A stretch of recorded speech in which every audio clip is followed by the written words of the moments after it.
Hello. I think we're live. What's up, people? Okay, so we have a ton of chores to do today. We've had a few expos recently, we've got some coming up, and we've got busy schedules. So today we're planning on doing a bunch of stuff. We're unpairing, we're going through cleaning some enclosures. We're also going to probably do some updates on weights, and maybe, I don't think we're doing ultrasounds today, right? If there's time, I could see doing a couple ultrasounds to see roughly where we're at, Sure. but who knows? But yeah, we just thought we would do a little hangout, do a kind of a Q&A. If you guys have any questions, we'll do our best to get to them and get to work making our snake room, putting it back in tip-top shape. Tip-top ship shape? Ship tip? Tippy, I can tippy, talk tippy sometimes, ship. believe it or not. I Ship actually shape. am a public speaker. Not today, though. All right. So where are we starting? I really think that ultrasounds are probably going to end up being a stream on their own once all this other stuff's done, because there's a truckload of work to do. So you've got your list. Where should we start here? I would say all of the tubs that are empty, where the male is not in there currently because we put it with the female, let's investigate those first. Right. So what we'll do is, this is Pebbles and Charlie. Ow. Just pinch my finger. You just push your finger up against there. Let me move this over here. I'll try and keep you an eye on chat, and Okay. if anybody has any questions or anything else. Nice if we had a dustpan that we could use to shovel out some stuff. There's actually one downstairs I can go grab. The one that we used to use for Raz, is it still in there?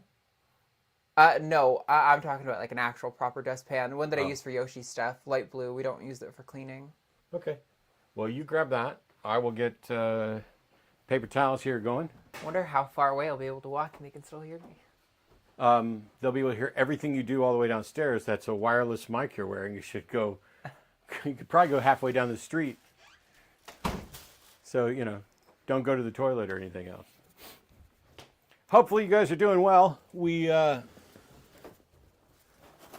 is not going to be a particularly pretty stream because we're doing stuff, but what I like to do is, so for example, this is one of the tubs. This is Charlie's tub, and the substrate in here is a little bit old, but there's not much in the way of dirt or anything else. There's a couple little pieces of urate and one little tiny piece of poop to take care of, and so what I'll do is get all this out of here. We use the deli cup inserts for the water bowl area. We'll add some water to that. We'll also add some substrate. Yeah. Looks like a good amount of this could come out. It's dry, kind of mixed in with dead skin and poop. Yeah, I don't know if that's any better than just using a paper towel. But in any case, you go ahead and grab the replacement substrate.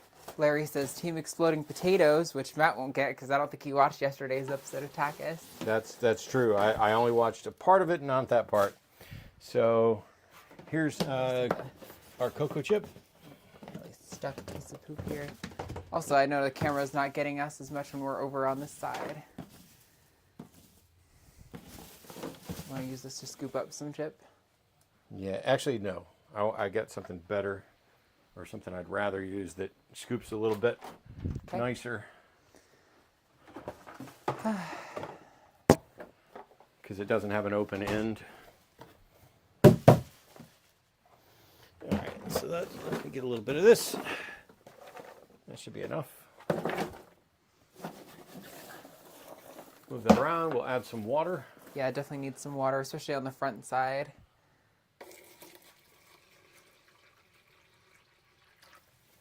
Nice. So we wet down the actual substrate as well. Hey, Larry. All right. Okay. So now what we'll do is we'll put this tub back in the rack where it goes, and Charlie is over here with Pebbles. Hey, buddy. Hey, Pebbles. So we need our black marker. This is Charlie. He is an Orange Dream Inchie, and he was sold to us as possible yellow belly, but we proved out Charlie as absolutely being yellow belly, which all of us were really we thought it was pretty obvious when you look at the transition here and the flaming up the side. But yes, as it happens, he's Orange Dream, Inchy, and Yellow Belly. So I wrote his name. What else did you want on here? That might be way too big considering all the other stuff we're potentially going to put on there. But I just put today's date for cleaned. What is today's date? The 15th? Yeah, it's the Ides of March. Okay. Bloop, bloop, bloop. We're going to get a weight on him. Probably will need a tub for that for the others, but for him, I'll just put him on real quick. Come here. He wants to get back in his tub. Yeah, I don't think you're gonna just use this. What you used for the scoop? Oh, yeah. Will you do that and zero it out? Hey, Pebbles. Okay. Here's his tag. You put him on here. You sit right there. Yo. 10:15 10:15 is his weight, and you can put him back. Hey, Peb. How you doing? Pebbles is one of our biggest girls. You're okay. She is a pastel inchy butter or lesser. Butter and lesser are the same gene, which has been genetically confirmed. And she gave us really cool babies. She looks really good. She's nice and thick. I'm sure her weight is going to be like almost 3,000 grams. Well, you've got her out. Let me scoop out some of her dirty substrate. And Skeptical Solomon, yo. Come here. Come here. Well, Matt wrestles with her. 25.70. This over here. Yeah, I can't do this on my own. Okay. I got it already now, but next time I just can't. 25.70. Yeah, you can go ahead and get her tub cleaned out. There's not enough space in this room. Well, we've made as much space in this room as we can, and I'll get out of your way. It's just we can't try and do two things at once. Yeah. There's some fresh, goopy stuff. Yeah, I'd clean out most of hers, if not all of it. Hey. So Pebbles actually has an interesting thing with her face that we've seen with a couple of our snakes, where the jaw, come here, girl, where the jaw has like a distended kind of, well, I don't know if there's any way I can get her where she's going to be anywhere near the dang camera in any way. Definitely gonna need to do another Cocoa Block before the day's done. Oh, yeah. Anyway, she's really pretty sweet. She has a really good feeding response and will come charging out of there. But if you look at her chin, if I can get her so close to actually getting her looking at the camera, there's like a bump on the bottom of the right side of her chin. She just will not focus. She's just not going to cooperate. But that's okay, because she's a glorious big girl, 2,500 grams. Hi. She's also got this really cool pattern on her eye that makes it look like she's always looking behind her, but it's just the pattern. Super neat. All right, so let's get a date on hers and a weight. So you just put 2,500 or so. Skeptical Solomon says, you. I think Did you already do that? Right? You. Like, what's up? What's up? Oh, it could be you, too. We're going to try to keep today family friendly, which means I'm going to drop fewer potentially offensive words. Maybe engage in less debate with our viewers as we normally would. All right, so next, Charlie's tag goes back on Charlie. Yes. And then next will be Sinatra, who is right there. Let me get this. We're definitely not doing this in what seems like the most organized way based on the layout, but based on who is where, this is definitely the smartest. Yeah. Actually, his substrate's pretty good. There's not really any poops or anything. It needs some water, but... I left you a pitcher of water right there. I'm also going to move this scale over. For now, we'll put it on the ladder. Oh, there is actually one little poop here, but... relatively clean. Just kind of mix it up with that water.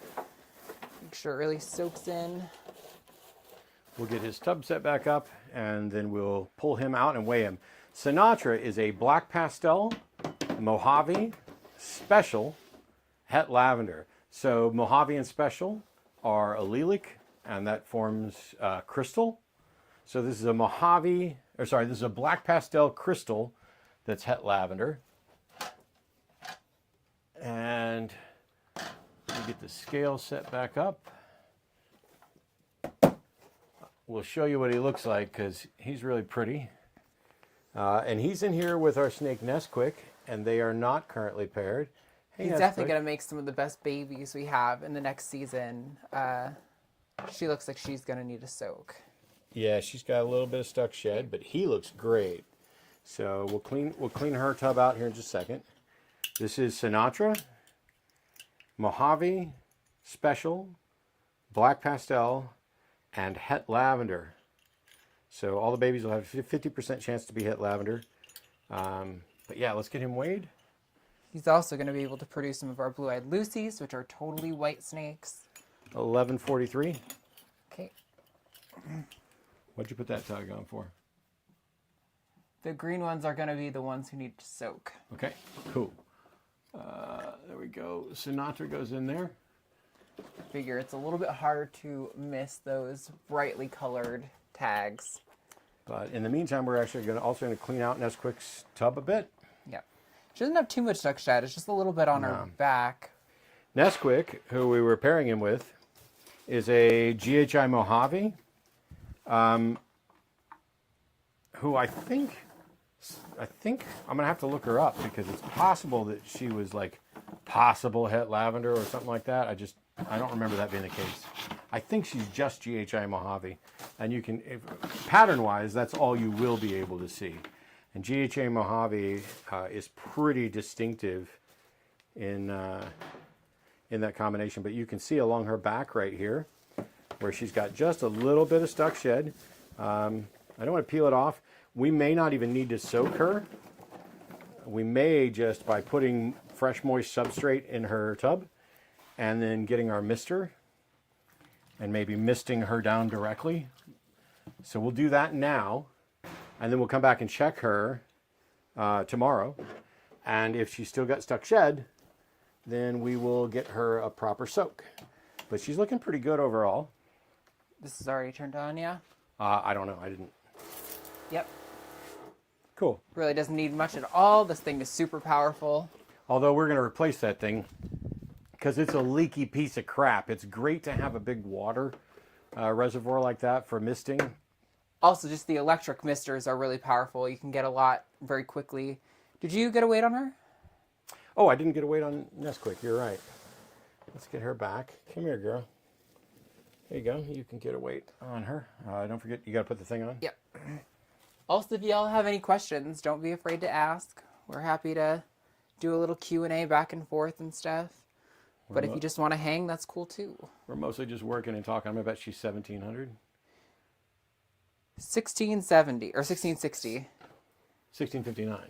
Yeah, but I just kind of rounded it up. Well, you can't round 1,650 to 1,560. That would be... Oh, well, That'd be a dyslexic rounding. 1,660 is where we're going to go with her. She's really pretty, and we're optimistic to get some good babies. We paired her up with Sinatra because you're guaranteed Mojave and special are allelic. That's what makes the crystal. So since she's Mojave, if her babies get the Mojave gene from her and the special gene from Sinatra, then they'll be crystal. And if they get the Mojave gene from her and the Mojave gene from Sinatra, they'll be blue-eyed Lucies, because that's Mojave. And then they can also be GHI black pastel and potentially het lavender as well. Next is Biden. Joseph R. Biden. Hello, Mr. Biden. How you doing? This is Joseph R. Biden. President of the United States. He is a blackhead lavender albino male. visual lavender albino. You can see how they look when they grow up. Hopefully the purple color is kind of coming through a little bit. You get some good light on him. He's been really good. He's pretty lightweight. I bet he's under 1,000 again. Yeah, he's been... Yeah, 920. He went through a period that was pretty long of not eating, but he's been eating the last like couple months, so... Yeah, 920 grams. But yeah. We're pairing him with... who is this? This is Newest. Newest is a pastel that is het lavender albino. I'll show her off in a minute. But all that means is that 50% of the babies are going to end up being lavender albino, and then 50% of those, or 50% of all of them will get blackhead, and 50% will get pastel. So the ideal would be a pastel blackhead lavender albino visual. Hi, buddy. Kate. It was 9 something you said for weight? 920. 920.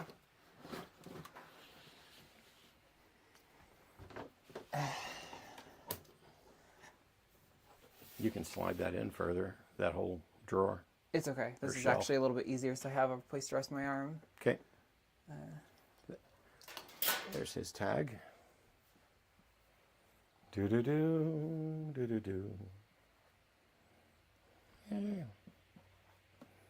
Okay. Everybody always asks us, will they bite? Will they bite? That's the most common question we get at the reptile expos, and we're always like, anything with a mouth can bite you, but generally speaking, no, we're not going to get bit. Now, there are a couple snakes that we'll be pulling out shortly where I will use a glove, because without it, I will definitely get bit, or almost definitely get bit. All right, so Nesquik is still, or Newest, sorry, that's the one we paired him with, is still in the, I don't really feel like eating so much. And Newest is a little cantankerous. The tub isn't even too dirty. There's one little poop there. You got one little poop, and your bowl needs to be wiped out. Yeah. We should have brought that larger chlorhexidine up, but here's one right here. But yeah, visually, she's just a pastel. But she carries the gene for lavender albino. And it's a good looking pastel. I swear that because the yellow will fade out a little bit, so she almost looks like she's pastel fire or just fire, but definitely pastel. Okay. I'd put maybe half a scoop more. Okay.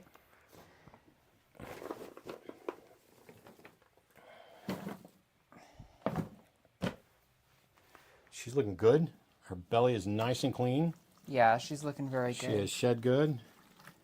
Makes me happy on the checkups she when got water? everyone Oh, we didn't weigh looks her. great. I forgot to weigh her. Here you go. Whoa.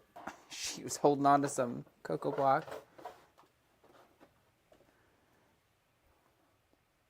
1740. Nice. Good job, girl.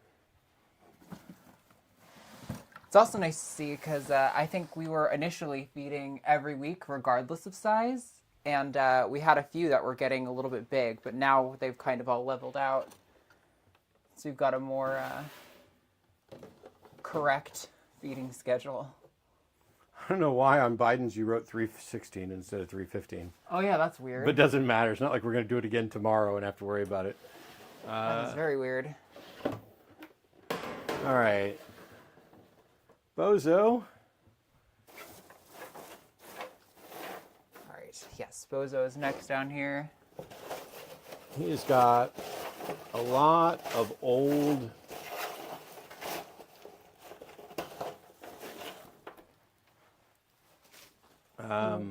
Paul McKenna asks, what are your thoughts on communicating to customers about color changes from baby to adult ball pythons? Yeah, we kind of do that as seems necessary. I mean, for a lot of people who are keeping them as pets, I don't know if they need all of the details like that. Now, a lot of them do. Most of the people who are buying the animals are doing their own due diligence, and they ask questions like that. And of course, we're going to answer those questions.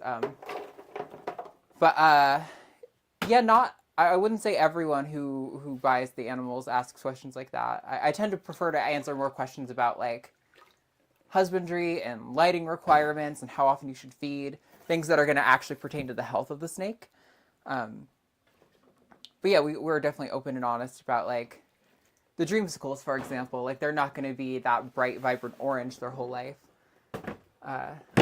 We spend a good chunk of our time at the reptile expos talking about the genetics, talking about breeding. I don't think they're hooked up. Nope. Okay. Talking about the genetics, talking about breeding, and answering questions. We're going to show Bozo off real quick. He's 1484. He's our primary clown male breeder, and he is a banana blade clown. And the clown is almost invisible on him. Right now he's being a proper ball python because he's a little ticked off that we put him in with a girl, and then he got bored. We're pretty sure that they locked up a couple of times, but now he's just done, and he's really pretty. And it's hard to see, especially with his head hidden, that he's a clown. But he's trying really hard to not be seen. If I pull his head out, you can see it a little bit better. There we go. It's a good boy. But he's a banana blade clown. Clown's a recessive trait, and so you have to get it from both parents to pass it on. And here's his tag. Did you get the weight on him? Yep. Cool. He's being paired with Starlight, who's just a super pastel. So the only thing we're going to get out of these are pastel banana blades in some combination that are 100% het clown. You want to hold her? Yeah. She had one bad shed that is all over the place in That's here. a bad explosive shed, but she looks... Oh, no, she's a little bit rough. We'll spray her down, same as we did for the other. All right. To get back to the other question, though, anytime anybody asks us about, how are their colors going to hold out, normally we have about 40 snakes on display at reptile expos, and so it's really easy to say, here's an adult, here's a child. Yeah. You can basically expect almost every ball python to fade out to a lighter color or to brown out or lighten out. There are some genes that help avoid that, things like enhancer and DG, and there are some genes that tend to get, wow, you're a little jumpy today, tend to get maybe better with age or slight color changes with age. But when somebody comes up and is ready to buy a snake, at the Reptile Expo, there's a couple different people. There's the ones that aren't going to care about what it turns into when it gets older. The ones that already know. And then, there's other breeders and stuff like that. Where's our water? Oh, there it is. I was like, where's our water bowl? But yeah. Got it. I also been trying to make sure we put the water not quite at the full front because they tend to push it back, so. Yeah, you need to get her weighed, and we will mist her down a little bit, but okay. I'm going to bet that she is 1,900 grams. I'm getting pretty good at hand weighing these snakes after doing so many of them. Nope. Wow. Wow. Yeah, I hate that setup. I wish there was a different way to do it.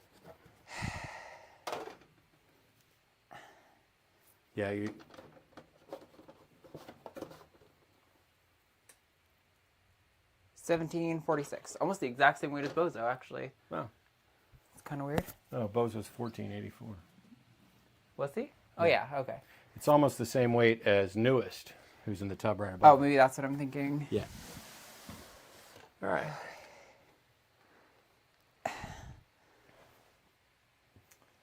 Oh, let's see. There's more chats.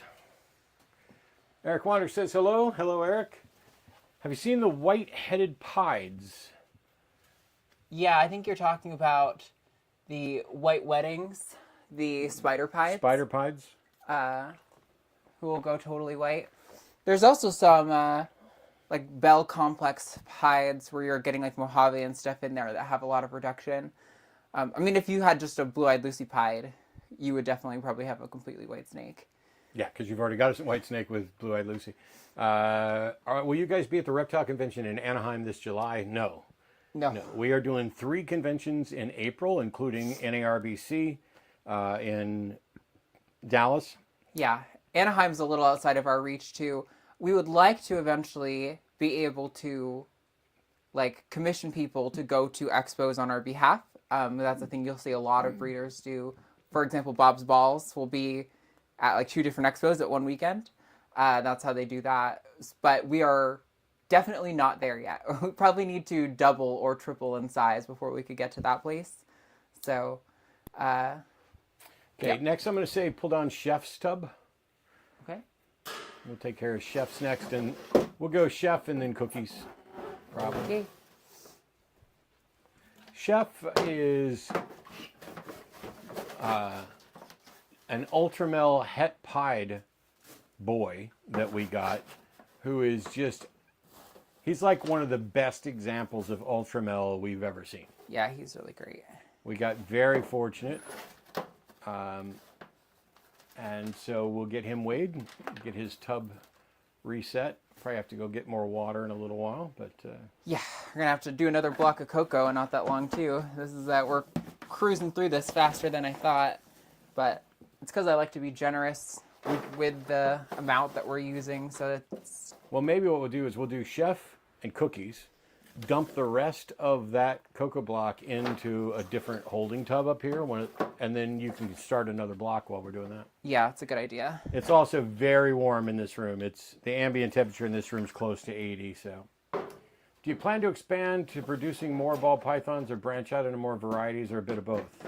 Both. Both. We already do. We have 10 species of snakes right now, and we will be continuing to build the ball python collection as kind of the primary, but we are also expanding all of our others as well. We work with Python regis, which is ball python, Aspidites ramsii, which is womas, Heterodon nasicis, which is the western hognose, Boedon fuliginosus, which is black African house snakes, Boedon capensis, which is the Cape African house snake, Drymarchon melanaris, which is black-tailed crebo, or melanurus, black-tailed crebo, Pantherophis guttatus, which is corn snake, Pantherophis obsoletus lindheimeri, which is the Texas rat snake, Hello. Lampropeltis triangulum hondurensis, which is the Honduran milk snakes, Yes. and Leiheterodon modestus, which are Madagascar giant hognose snakes. Our primary focus is going to be ball pythons, a couple of colubrids, and then probably we're going to be getting into some lizards. We're really liking skinks, and obviously geckos. I'm a huge fan of all the Caledonian geckos. I would like to get into like cat geckos as well, but these are all goals, not things we're necessarily at. But anyway, this is Chef, our Ultramel male breeder. Does he have anything else? Nope, he's just Ultramel. Yeah, he's Ultramel het pied.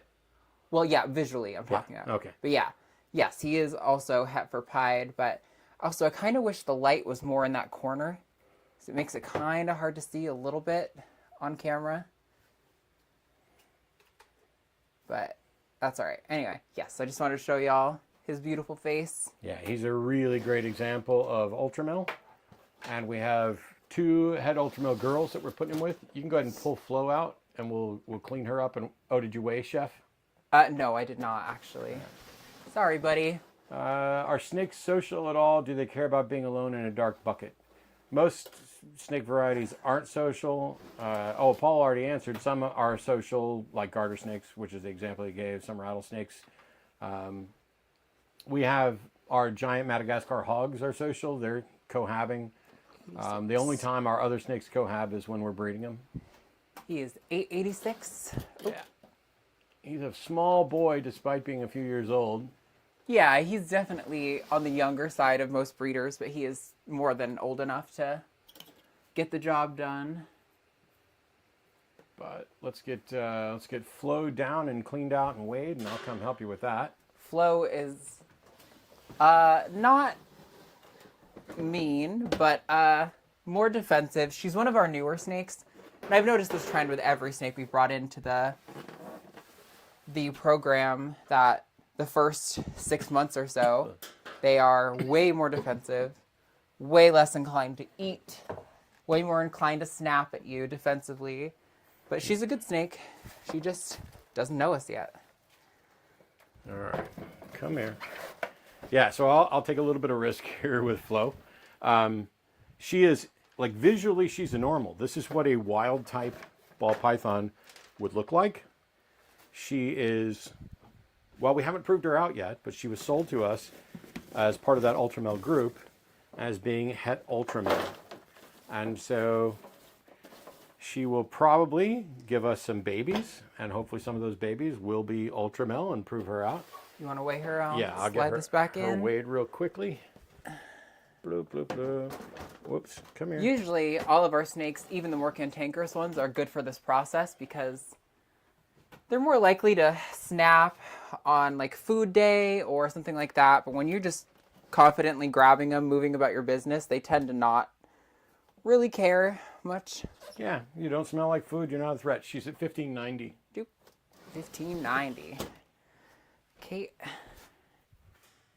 I'm sweating in here already. I know, and we can put a date on her and Chef.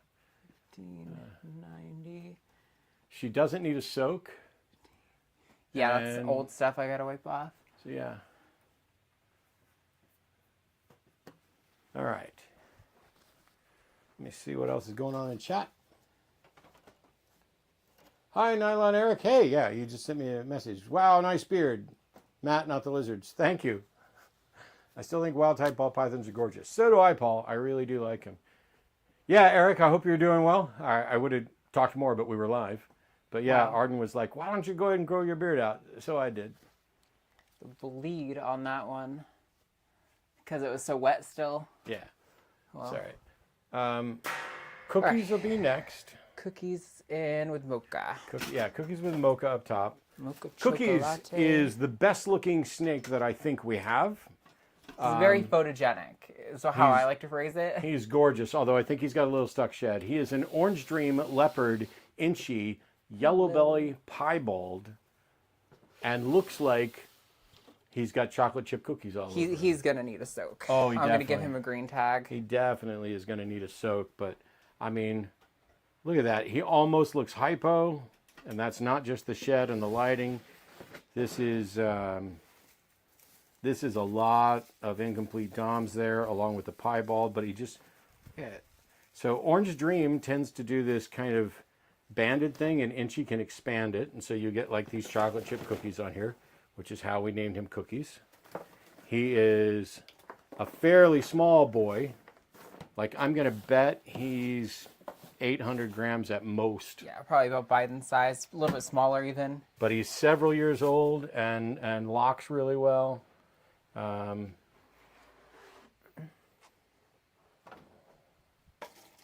He's even smaller than that. Was it 740? 690.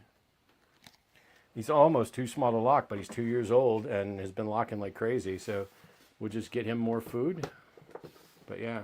Yeah, he hasn't been a shy eater, so we just gotta have him. We have a few snakes who are on the eat every week list because really the frequency with which you feed your snakes has to do with their size. Oh, we're getting a little. What the hell's going on with? Hopefully that's. Sometimes if you have Elgato. Oh no, it looks like it's cleared out. Sometimes when Elgato Camera Hub is open, that can happen. Anyway. But yeah. So date and 690 and move the tag down.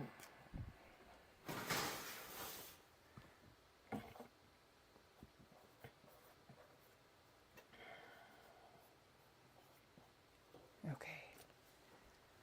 Next up, we can do, let's do Mocha, who he was paired with. Yeah. Thought Cookies was a mod, not a snake. Yes, Cookies is. I got Cookies is the mod. Ooh. Cookies is like a professional mod. Doing the most work out here for the line. So Her Mocha, tub's not too bad. Pretty good. Mocha, who is, we should have not have named her Mocha, because that's actually the name of a morph that is almost non-existent. But she's a Mojave Calico who is het pied. And so Calico does some white speckling up the sides, also called sugar, and I think it's a version of white sides. So what you're seeing from her primarily is just Mojave with a little bit of Calico. And we proved her out last year as het pied. She gave us some really good looking babies. And we paired her with Cookies because half of the babies will be pied And some of them will be orange dream, calico, Mojave, yellow belly, leopard pied. Holy crap. As soon as Whatever we they saw, are. Yeah. it's going to be so difficult to figure out what all's in this clutch. And yet we can't wait. It's going to be fun. But she is a good eater. She sheds really good. And you can see the light calico speckling up the side. Damn. Get a weight on her. Yeah. What's the newest species you're dealing with now? I saw some cool lizards and such. Any amphibians? No amphibians. We've got crested geckos, bearded dragons, an ornate uromastyx. The newest species we have are emerald tree skinks. Oh my God, stay still.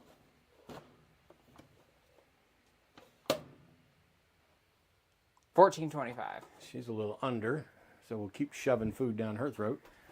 Yeah, I mean, she was even lower than that, though, after laying last season. So that means she's developing right along about the cycle that she should be. Yep. She hasn't put all of her weight back on, but...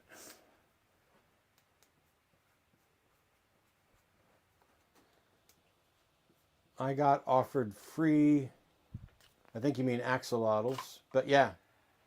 Were the axolotls that you were offered, do they glow in the dark?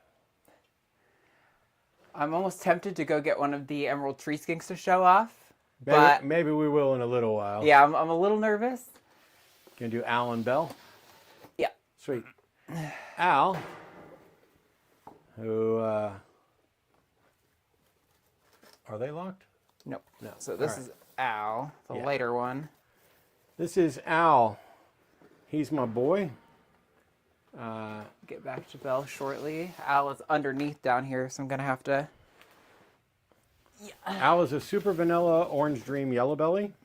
And super vanilla guarantees that if we put him with anything else that is in the...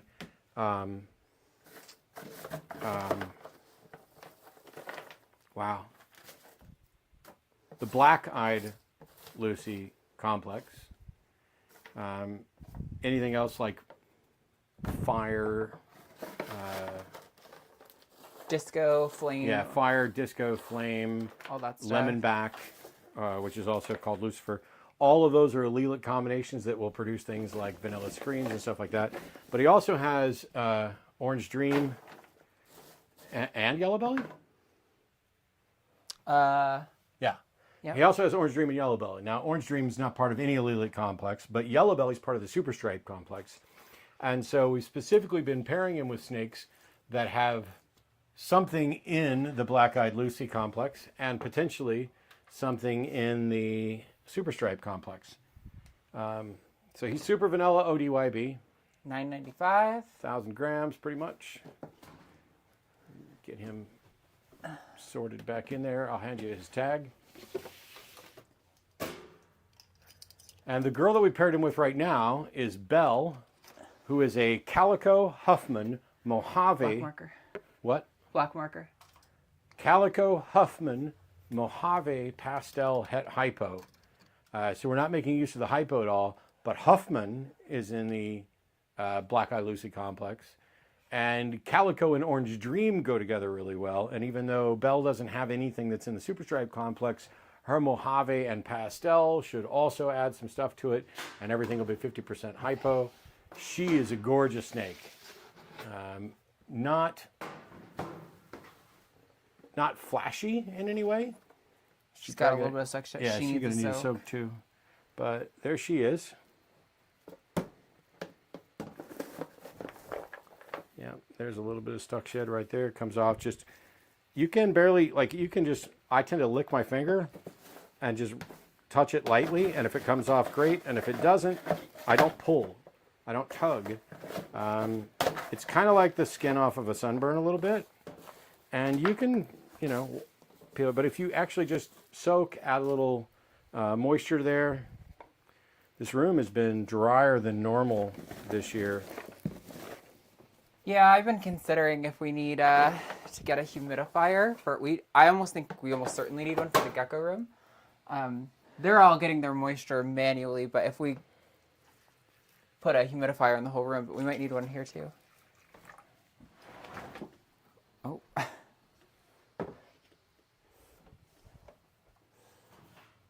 13. 1309. Yeah, she's under. She's a good size to consider starting pairing, but she's definitely... Ideally, you want to start pairing at 1500, but you can at 1200 if they're a few years old. She's already a proven breeder, and so just hasn't fully put all that weight back on. Also erase the soak, because that was from the last cleaning session. Yep. Apparently she's been having some repeated bad sheds, which could mean a number of different things, but not really cause for concern yet.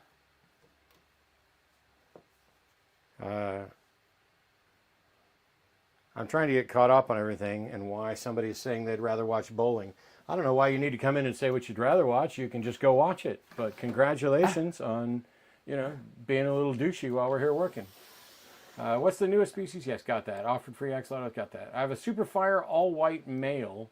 Ooh. I'm curious, what do you two think would pair well with him? Super fire wouldn't be all white, so there's some other genes in the mix. But basically, since Superfire, like Vanilla, those are both in the Black-Eyed Lucy complex, I'd pair with anything else in that complex and start with nothing else, because then if you see something like Black Pastel or whatever else in there, you can... What? If you would take Aurora Z for me, he's deep in shed, but you can get a little show-off time. Yeah. I almost couldn't tell who was who, because when he is not in shed, he is very obviously Yellow Belly, but because he's in shed, he looks almost identical to the girl he was with. But where did you get Emerald Tree Skinks from? We have a breeder in Texas that we got from. Has David left yet? Because if David's still here... That's really funny. And would rather watch bowling, then I think he might have lied. Also... Oh, damn. I kind of like bowling. Citadel Studios, oh damn, I thought this was a different cam show. I'll put the lotion away, but after seeing them schmexy schnecks, maybe I won't. Yeah. What? We're keeping it a family show, which is why I'm not going off on anybody. So this is Aurora Z. Bloop, bloop, bloop. He's an albino yellow belly, and he's in shed. And so he looks a little two-tone peach and yellow right now.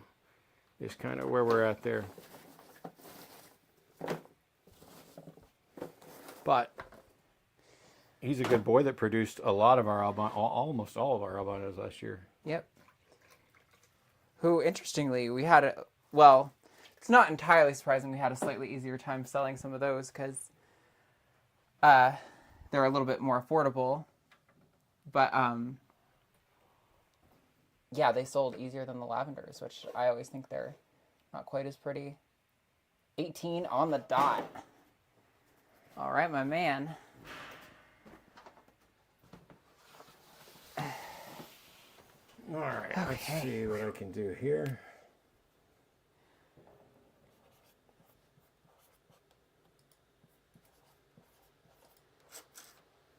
Whoa. I think I just heard a explosive diarrhea for the first time in here that you hear all the time. Yeah. Would you be comfortable sharing the breeder you got your Emerald Tree Skinks from? Nope. I don't even know if I remember her name off the top of my head. I have the information, but we currently only have 2, and we want to get about 8. So I don't want anybody else buying from her right now, because I'm gonna buy everything that she produces. Allison looks great. Her substrate is great. It needs a little hydration, but this one's clean, so not too much to do here. So Allie's one of our regular albino and inchy girls. I'd probably add a little bit of substrate. Yeah, I was going to do one little scoop. Scoop it a scoop. Only like a half scoop, to be honest. Just to sort of balance out the hydration here. Get a weight on her. She's going to be under too. I'm glad it's so boring for you guys to watch because I'm exhausted. 1360. Wow. I absolutely freaking hate this. Yeah, we are working in our house with limited resources. I think ideally we would have a proper waste station and probably multiple tubs of substrate ready to go. And I'm going to go refill these 2 waters.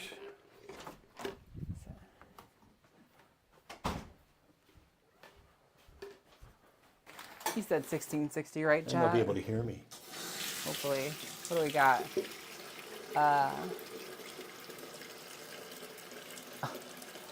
Yeah, maybe we'll show the Emerald Tree Skinks in a little bit. We're pretty much through all the pairs. I think we've now unpaired. Oh, everyone except for one. That'll be the last one. So, all right, let's mark 315. I am getting a workout. All right, these 2 are done. Although this girl has snapped at me a couple times. I need She's help. all right now. So we've talked a lot about our dreamsicles that are like one of our key projects I need you to we're open working the door. on. This is what an adult dreamsicle looks like. You guys can all hear me and she can't. Oh, I only half heard what you said. Yeah, I was like, I need help. I was need like, why are you open trying the to door. talk to me through the door? I can't hear you. And then I was like, oh, he probably needs help. Yeah, so this is what an adult dreamsicle looks like. You've got that. The coloration goes from orange to yellow, but it's also like a much deeper and more saturated yellow than your typical albino. I'd like to set these down, please. Okay, where is Mayfield's? Have you been to Tinley yet? Nope, but we're doing NARBC Dallas. We live in Austin, Texas. Tinley's too far away. Yeah, we would have to drive, which I know a lot of people do. 15, 16 hours. But yeah, we're not quite at that place yet. Once all of this is covering itself and we're actually generating a profit, because right now we're mostly cutting even. Most of the profit we gain is going right back into the business to improve our equipment. Once we get past that stage in the business, I think it'll be easier for us to be like, yes, let's drive 15 hours to Tinley Park for an expo. We're just really not there yet, you know? We're still new breeders for the most part. Well, we've done a lot in our first year. We've got some great projects. We're still just getting our feet wet. There you go.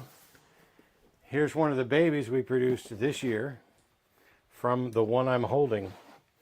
This is an Orange Dream Dreamsicle, or an Inception, a dream within a dream. Orange Dream Lavender Albino Piebald. And that camera does not do it justice. No. This thing is ridiculously orange, and these cameras just don't do anything with it. He needs to be weighed and...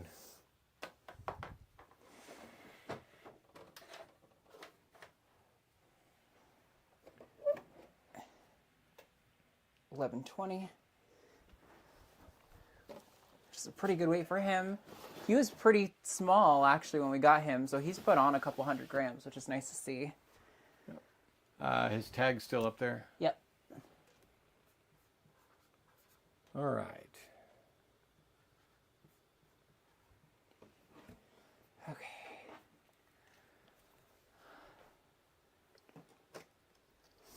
Then once we hit Annie, we'll have gone through all of the pairs and we can start working more methodically through the rack systems.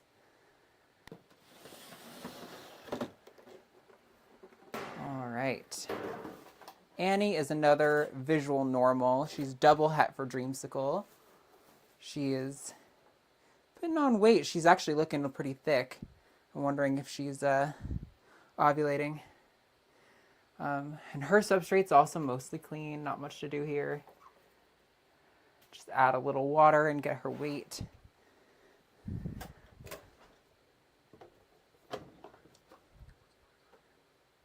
$13.73.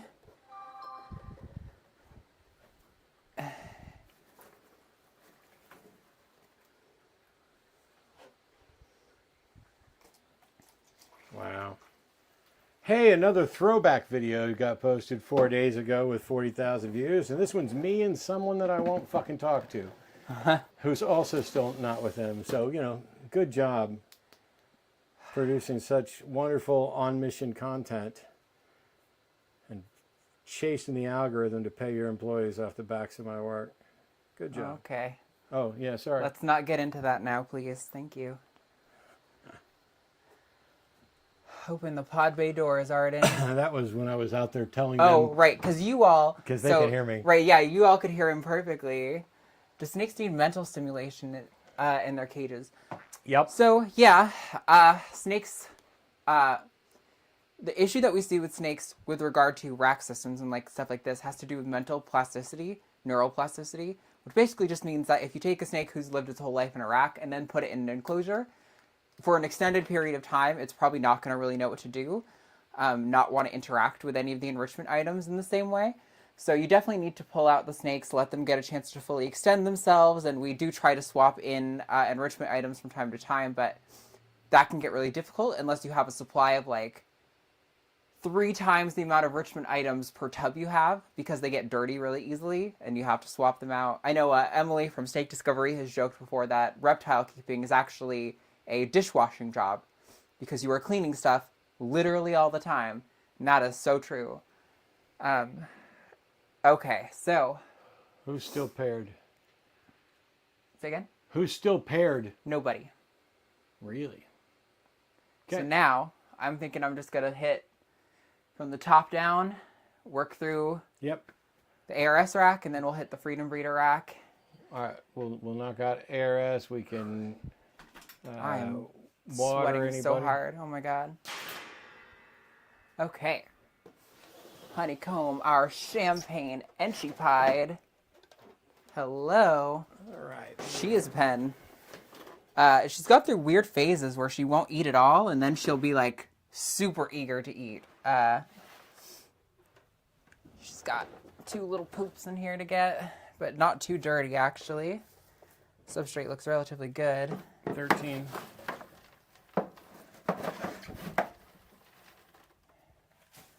Just give it a little, oh, I want to get that little urate. That's the word I couldn't think of a while ago. The urate? Yep.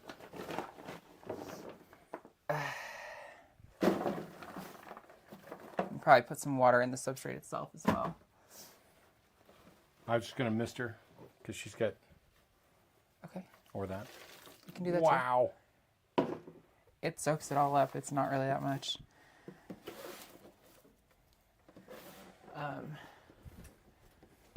What was her 13. 13?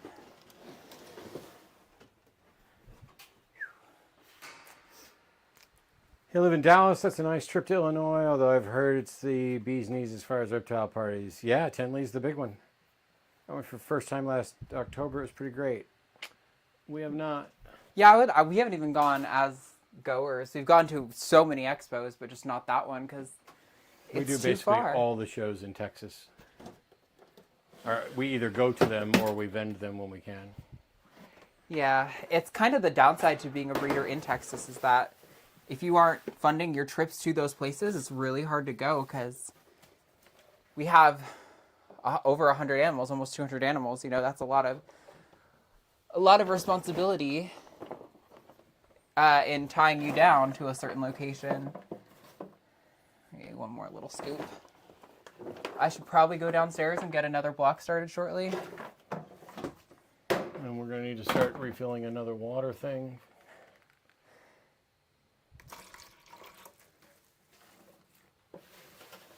She's at 1700. Okay. This is Alice. Alice and Flo are our 2 het ultramill girls that pair with Chef. And so, yes, that's all a reference to the 70s, 80s sitcom Alice. But yeah, they're both het ultramill girls. This one has some really cool pattern on the back. So to whatever degree that may be like a kind of a line bred sort of trait, getting those things. It'd be interesting to see what comes out with the ultramills. And now Whoa. we've got one row in one rack, completely done. And it's been 50 some odd minutes. Yeah, I mean, we knew this was going to be like a 4-hour work shift. That's kind of what we planned for. Yeah. And actually, I'm going to open this door and turn on the air conditioner. Okay.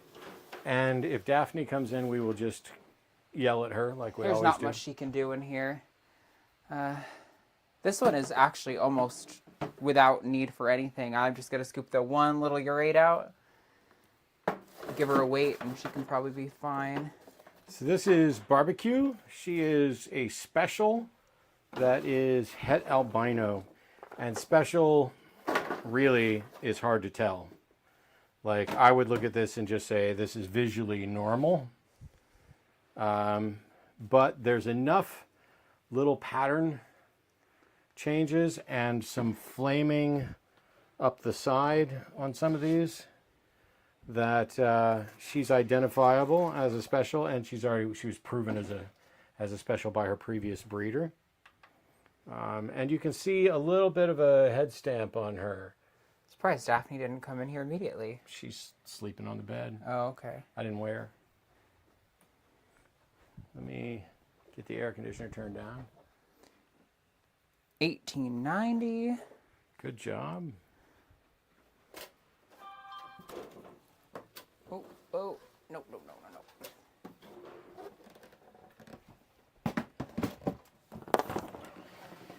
There we go.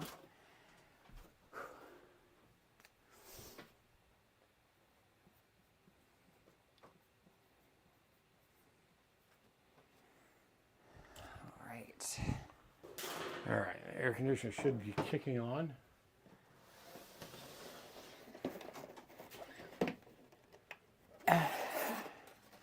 All right, we have here, is this Margarine? Yes. This is my girl, Margarine, Taylor Green. I need the hook. Oh, Is it around the side over there? Look to your left. no, I don't see it over there, no. Oh, wait, yes. I'm like, I swear that's where I put it. It was a little hidden. She is just a lesser ball python. Nothing crazy going on here. But she's a beautiful lesser. For her age, the fact that she's maintained so much yellow in her lesser is really nice. She's extraordinary. We loved getting babies from her last time. This year, she's being paired with Sinatra, who's new, who we talked about earlier, who is, you can hand her to me if you want. Sinatra is the black pastel Mojave special that's het lav. And so she's lesser, and Mojave and lesser make blue-eyed Lucies. They are allelic in the blue-eyed Lucy complex. All right, let's see. I want to get to the Dallas show because I want to visit a Buc-ee's. No, is that weird? No, that's not weird. It's worth the trip. You should definitely get some of the candied pecans. She needs weighed. Yes. Yeah, definitely get the candied pecans. Jack says you should be able to write off your trip as a business expense even if you don't go as a vendor. Yeah. Yeah, I mean, of course you can write it off, but it's like... We are just now barely a business. We have our LLC stuff. Like I mentioned, all of the profit that we've gained from our shows has gone into improving our equipment. So like right now, our bank account for this business has almost no money in it. Probably like a little under $100 because I just use it to buy new banners and new business cards. So we don't even have the money to spend on the gas that we could write off. But whether or not we could write it off as a business trip doesn't mean we can afford to do it either individually or as the business. And what's the point in me driving all the way to Tinley when I don't really have money to spend on snakes right now? Yeah. I mean, there's always, it's good to network to some extent, but is it worth putting our business in the red? I don't think quite yet. Mew says, is there a reason you got into ball pythons rather than something different like hognoses? We have hognoses. We do 10 different species. There are literally hognoses right in front of you, which we're going to be getting to shortly in the cleaning. We work with 10 species. Ball pythons are the primary because that's the pet trade primary.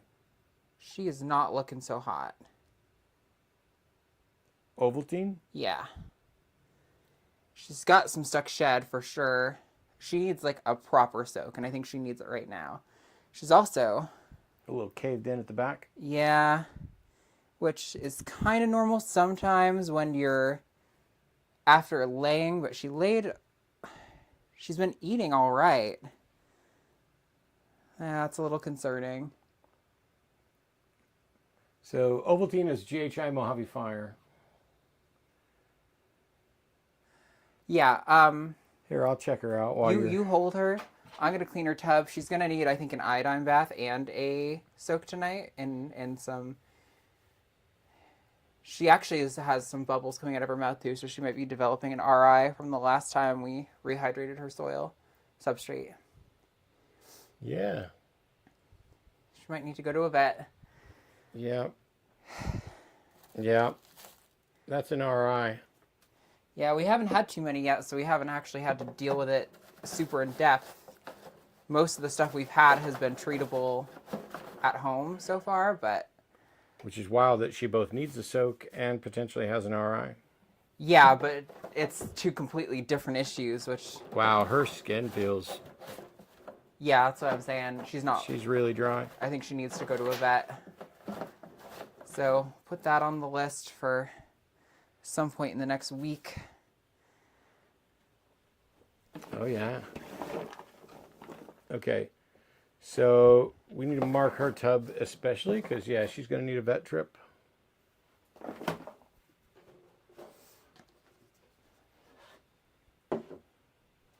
That also explains why she wasn't eating when we offered to feed on Monday.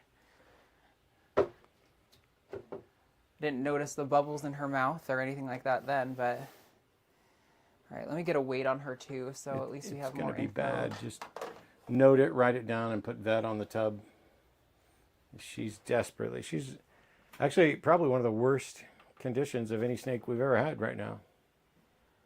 I mean, most of our snakes we don't ever have problems with, but... Yeah. KT says, never thought I'd fall in love with reptiles. All the horrible things I heard growing up about snakes are absolutely false. Now I own 6 carpet pythons. Nice. Best decision ever. They're great. Yeah, I would like to get into carpets eventually, but we're kind of also at the stage where if we're going to get new animals, we probably have to be pretty sure that is a project we're willing to be committed to. And I don't know that we're there on carpets. Yeah, she's also down in weight a little bit, so yeah, she right. Put vet on there just in big letters. I will make a vet trip. We're gonna need. Or you can write bad. I thought you said bad. I said write vet. Oh, vet. VET, the doctor that we need to take her to. But it's fun. Yep. Yes, bad is as good a thing to write down as any. It sucks. Does RI happen if it's too humid in the tub? That is one of the things that can definitely cause an RI, but... Can also be if it's too dry. Yeah, she's not shedding well, and her skin is dry. And so when we try to add humidity to that, we're potentially doing stuff that might increase the chance of a respiratory infection. So, yeah, she's going to have to go see a vet. This is Taylor Swift. Who is a little spicy and is in a bit of a defensive posture right now, so... She is a yellow belly who is het for dreamsicle. So she's het for lavender albino and piebald. And the yellow belly on her is just obvious. Like, I don't know, if it's almost a greenish yellow flaming at each of those little intersections. Yeah, she can be a little spicy. There's a possibility that she's desert ghost or het desert ghost, but we haven't done a shed test on her.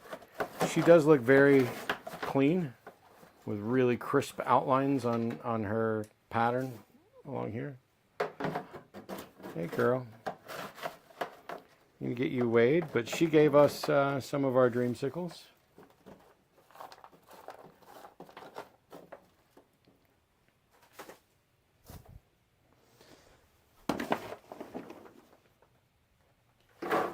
Yeah, I really hope Ovaltine's okay, because she is one of my favorite breeders that we had. She's so pretty, and it's such a good, when you contrast her with Nesquik, Yeah. getting to show how fire can impact a pattern, just one gene like that. It was really great educational duo. Pretty heartbreaking to lose her. It is an unfortunate fact that when you have this many animals, sometimes things just happen. Yep, we've had a couple of adults who've died over the year and a handful of babies who've died. The babies She's are more mostly like skittish right now, so she's moving her head away, not...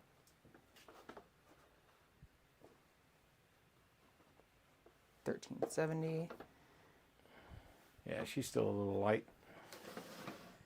Probably do a couple weeks of consecutive feeding with everyone. Problem is, keeping up our rat population is getting hard as well. That's the wrong tub.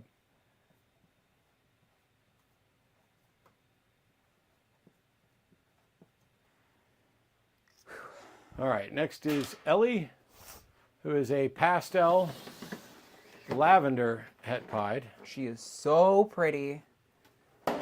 She will give us pastel dreamsicles, which will almost just look like She is in regular excellent blues. condition. She's very thick and heavy-bodied. The purples between her alien heads, I think she's like an idealistic lavender. Can Although really, the camera's maybe not. camera doesn't quite show it good enough, but it's like she's gorgeous. And the bright, extra bright yellows on her. It's one of those things where, you know, we've got Ovaltine up there who we're going to have to take to a vet. And this snake and all the others so far are, apart from the teeniest bit of stuck shed on a couple of them, they're all doing great. Their bodies are in great shape. They feel, you can tell when you touch. Like, you could hand me one of these snakes and I could be completely blindfolded. And just by running my hand down like this, I can tell a number of things about their health. And it's hard to describe with Ovaltine how instead of feeling like a smooth kind of basketball, Ovaltine's skin is dry enough that she feels a little rough.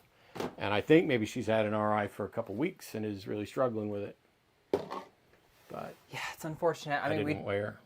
try to come through here and do regular stuff like this, but not every animal is going to get checked up on every day or every week.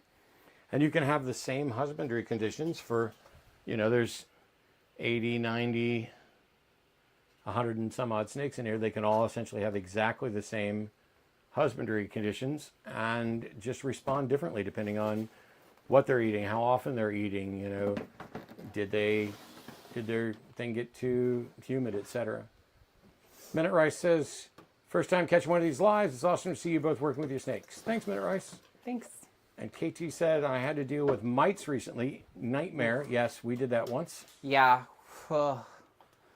It was weeks of thorough everything. Yeah, I mean, like multiple times a week cleaning out everything. We only do this in depth every like month or every other month or something because we try to check on the animals regularly, but you don't usually need to do this level of in-depth cleaning, just spot cleaning regularly. And this isn't even the in-depth cleaning. The in-depth cleaning is when we pull the tubs, replace it with entirely new tubs, take the old tubs down, chlorhexidine, wipe them out.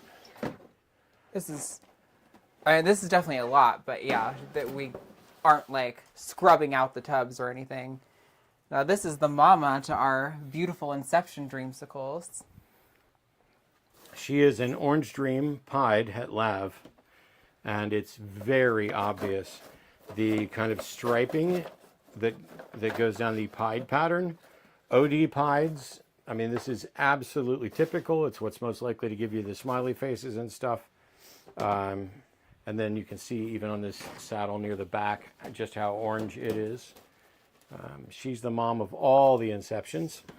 All right, this is the last of the cocoa. Okay. She gave us 7 eggs. 4 of them were Inceptions, right? 1, 2, 3. Yep.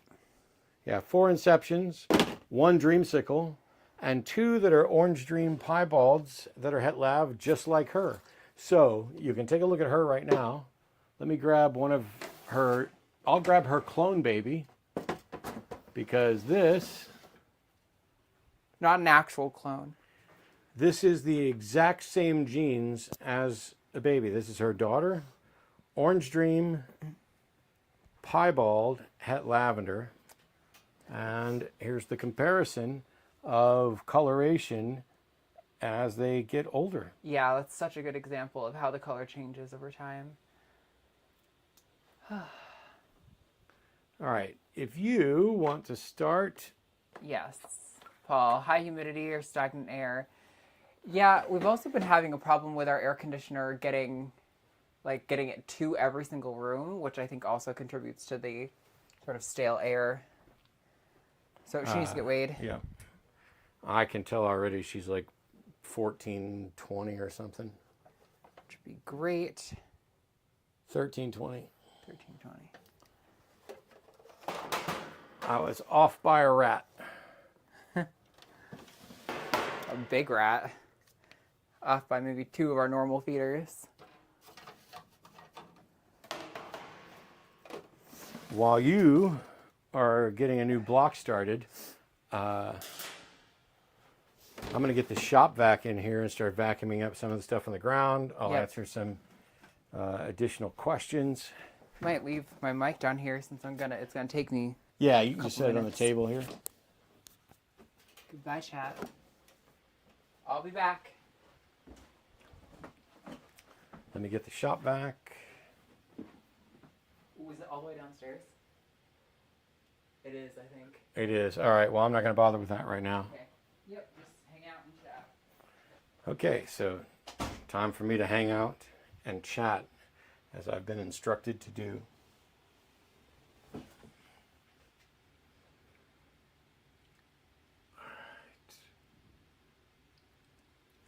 If there's any particular snakes you want to see or have questions about that are up here in this room,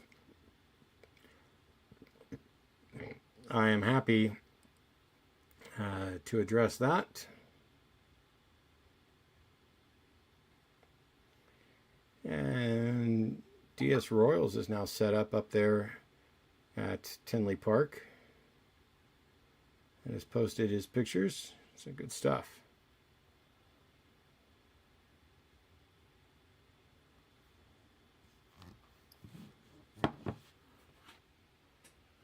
All right. Probably going to take Arden a little while to get a new brick started. I can show off some of our newest babies that the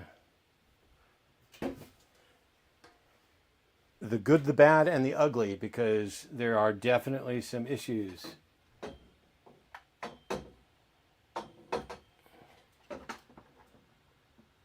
What does het mean?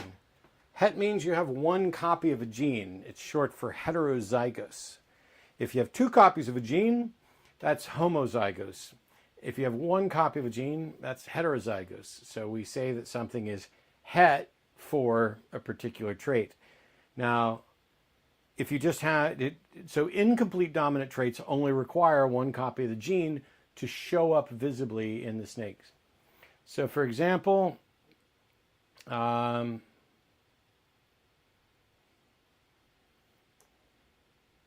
want to pick one that's where you can actually see. Well, I'll go with this here. Come here. So this is a new baby. This is a cinnamon Mojave. That means it carries 1 copy of the cinnamon gene and 1 copy of the Mojave gene, and both are visually represented in the snake. If I can get it to focus on the... And so cinnamon will do this kind of cinnamon. This is a great coloration, this cinnamon. It stretches out the alien heads like this a little bit, as does everything else that's in the 8-ball complex, and creates kind of this cinnamon color as well. And the Mojave creates kind of the yellowish coloring up there. I think that was our last block. There's fucking 4 blocks right there. Oh. Wow, okay, I didn't know there was any here.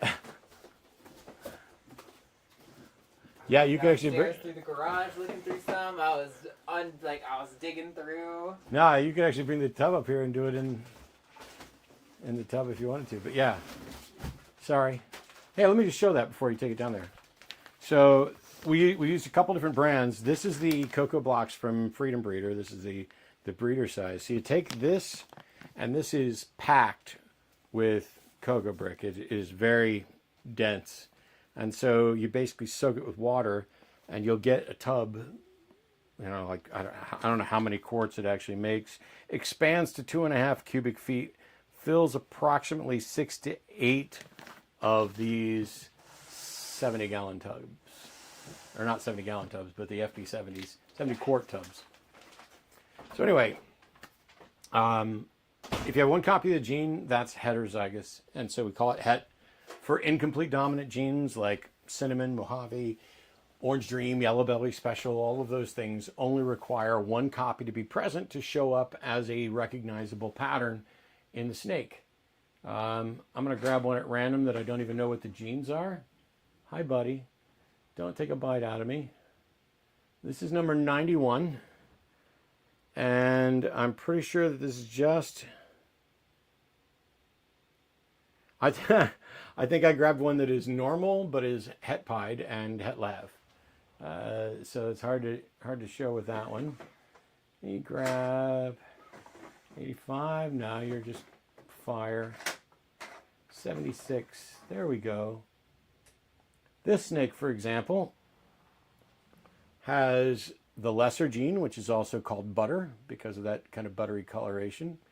It has inchy, yellow belly, yeah, inchy, yellow belly, lesser, and possibly orange dream. I'd have to look. It is very hard to tell depending on what kind of state of the shed they're in. So technically it's het for all those, but you would never describe it that way.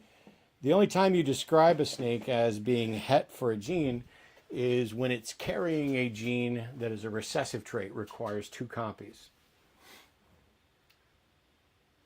Do you use DIY incubation or commercial ones? We have an incubator that I built out of an old Coke machine, not the one that dispenses, but like where you would just go into your gas station and everything's stacked up there and you just grab what you want. Took one of those, put 12-inch heat tape down the side, across the bottom, up the other side, and then along the bottom are water bottles and water bottles at every level. And there's a Vivarium Electronics VE300 X2. Actually, no, it's not an X2. It's just a VE300 that monitors the temperature so we can keep it right at 89 degrees. Mites make me mad. I've never had to deal with them, but it's the breeders that have bad husbandry and shouldn't be caring for animals that serve as a reservoir for mites. That's kind of true, Paul. I mean, anybody can get unlucky and make a mistake. We are extra diligent now, having dealt with it once. Our quarantine procedures are rock solid. No snake comes into this room until it has spent a month in quarantine, usually in the guest bathroom. And what we're doing there, is that an ant? No. What we do is when we first get them, we wipe them down with an ivermectin solution, and we spray the paper towel substrate that they're on with preventomite, and we keep them on that for an entire month. Because mite eggs can live for up to 30 days, even with nothing else around. So somebody could have cleaned up their snake and picked off all the mites, and it might still have eggs that are just invisible at that moment. But it could be largely eliminated from the hobby if people all practice good husbandry. Yeah, could be. Have y'all considered a scale for weighing newborns, since y'all don't like the scale setup? That scale is the scale I use for weighing newborns. And it's much, much, much, much easier for newborns than it is for adults. I mean, the normal... What we didn't like is that we're in a cramped room here. And so this scale has a little tray on it. And so it's really easy to put newborns in this tray. It's not easy to put adults in this tray, So what we then have to do is we take a hide and put the hide on that scale and then re-zero it out and weigh them in here. But some of our snakes are even too big for this hide, so we would have to use something else. But this is what I weigh newborns in 90% of the time, and it works great.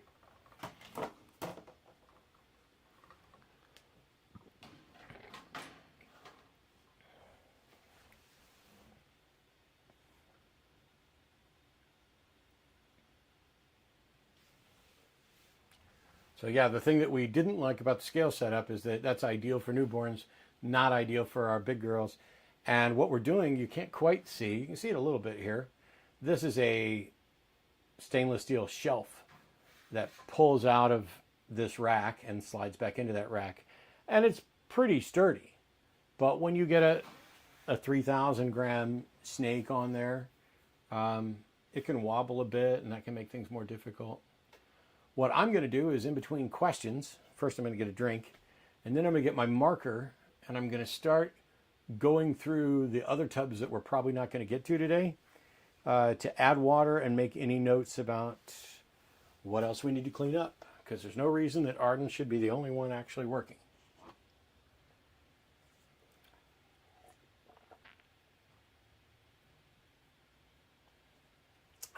But first I'm going to drink almost all my water. All right.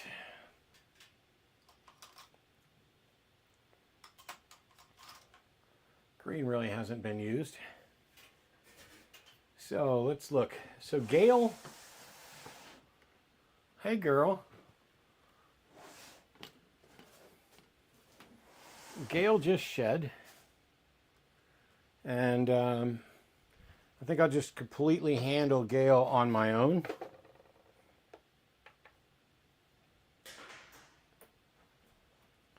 She is an Inchy Mojave Special, or an Inchy Crystal, who hasn't eaten since we got her, but she's still really good shape and really thick. I'm going to give her a good visual inspection right now.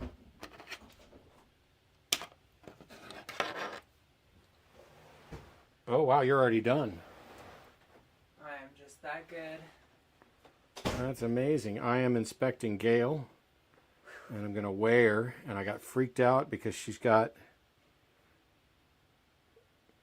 little bits all over her that I thought might have been mites. Oh, God. If we found mites on anyone, it would be on anyone who went to the shows before her. Yeah, no, it's not mites. It is just dust from her substrate. But I wanted to give her a good inspection. She's at 2,100 grams. You caught up on chat? Yeah, as long as the last question's about scale. Oh yeah, okay. Any enclosures for the other species of snakes? Yes, but not in this room. We've got... Well, actually that's not even technically true. We keep a couple of our colubrids in the ARS rack on the right behind Matt.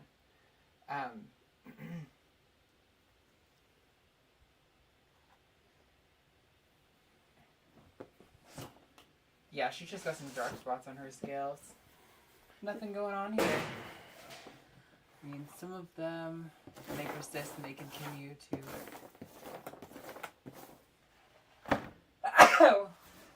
Oh, sneeze. Excuse me. Oh, and they continue to sell animals from an infected collection. Yeah, I mean, I understand why, as a breeder, you have a business you're trying to uphold, but absolutely you should not be selling snakes from your collection if you have an active mite problem or any sort of viral problem. RI or the reptile plague, that name I'm blanking on. All right. Paul sounds pretty knowledgeable. You might know the reptile She's plague. pretty good. She's good. Okay. We're going to need to refill water bottles here in a second. Whew.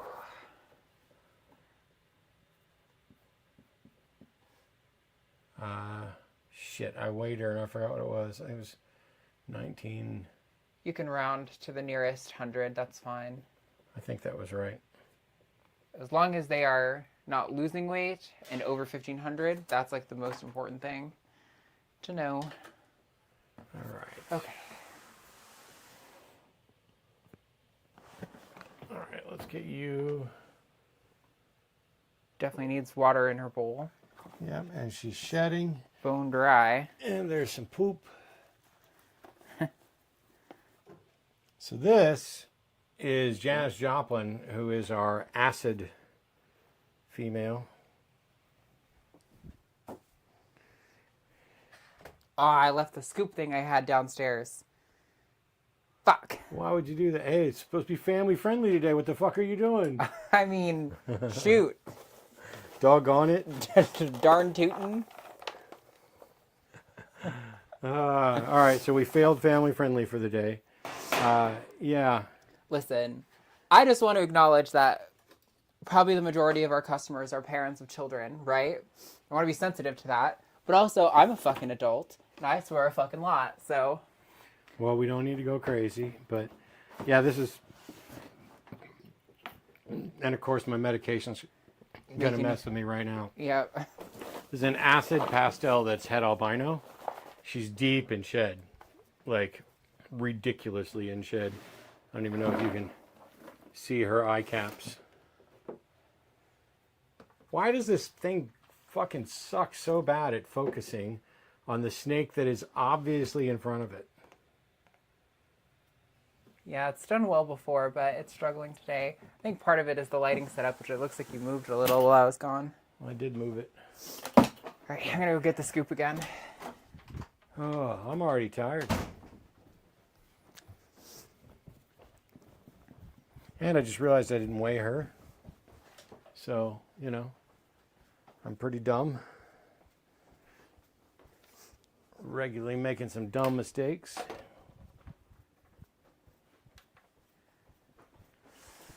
Can I get you again? Oh, you want some water. And that's good because we just topped you off with water. Let me just get a weight. 1,700. That's really good.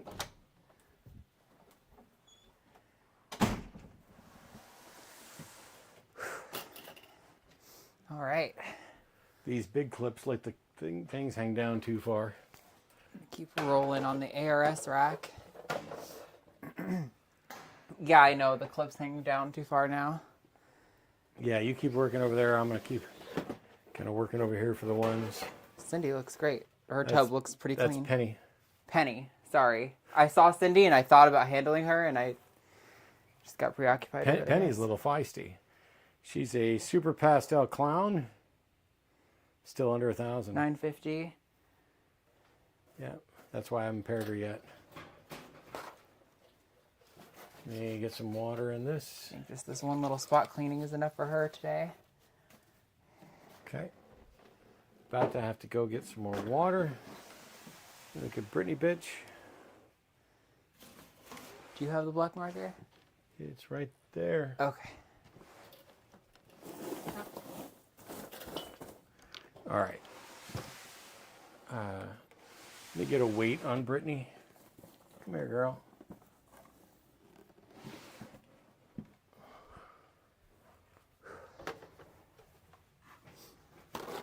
$23.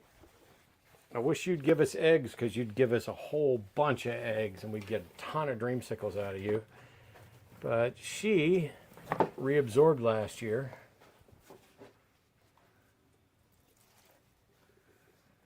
All right, she needs water. We're out again. Yeah, I'm gonna go get it. Clarabelle, Clarabelle. Marker's back where I put it before. I'll be back to check questions after I top off all of our waters. All right. Have the audience to me so I can swear at them all by myself. Ha ha ha ha. And now I can talk to you all from the other room. 1,800. Arden can't hear me at all. This is You're the our only ones that can one of hear our me. big We can clown have a private little girls. conversation You can here. really We see the could clown trash pattern talk so her. well on her. I always think it makes it look drippy. Like the back part is just dripping down the sides. Oop, and I realized Or you could I just forgot listen the to number. I Philip. think it was like 18. Pictures in the bathtub. No. Get your head back in here. You're okay. 1806. Okay. She needs a little water in here, but there's not a lot to worry about cleaning. We'll wait for him to come back with that. Get 1806 grams, 315. Almost done with the ball pythons. Probably won't work on colubrids today because they're mostly fine and they're not quite as messy as ball pythons, at least in the substrate we have them on. But fucking is the first step to family. No one should be offended. Why is Gail's tub partway open? I don't know. We cannot trash talk Arden with you. She can see chat. Oh, you were trash talking me while you were in the other room, were you? I wasn't, but I said we could. Oh, okay. I was talking to chat because they were the only ones that could hear me. Y'all are my favorite couple on YouTube. Atheists and reptile owners. Don't get much better than that. Well,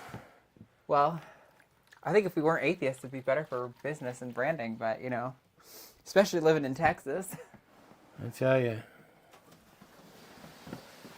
But nobody's ever had a problem, but also it's not like we're out there being like, we're the atheist reptile breeders. Yeah. Because I think that would actually affect our business. Okay. Also, Einstein's is pretty clean for the most part, so that's really good. He just needs some hydration in his substrate. Einstein's wow, my phone making noises. Einstein's a champagne cinnamon who we paired with a super cinnamon Mojave hidden gene Woma girl to produce or try to produce a gray matter.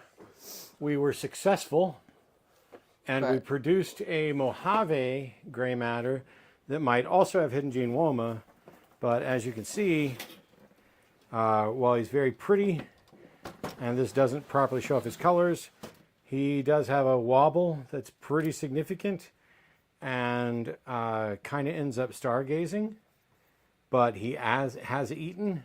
We won't be breeding him. We won't be selling him as a breeder. He'll be pet only. And he's been in the dark, so he's going to get a little bit confused by the light right here. But really cool asymmetrical head. The pattern is what you'd expect from a gray matter if you added Mojave to it.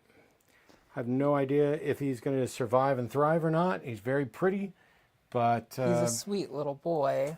he may not. We won't be doing that pairing again. Yeah, it was definitely a mistake to have the hidden gene Woma in that pairing. I don't think we realized that those are both spider until it was a little too late. Well, I knew, but we weren't sure what the combination would be. But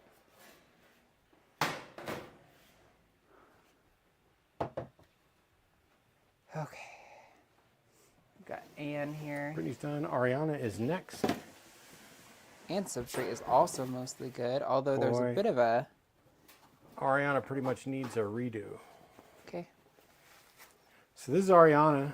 She is a pewter pied, so she is pastel cinnamon piebald.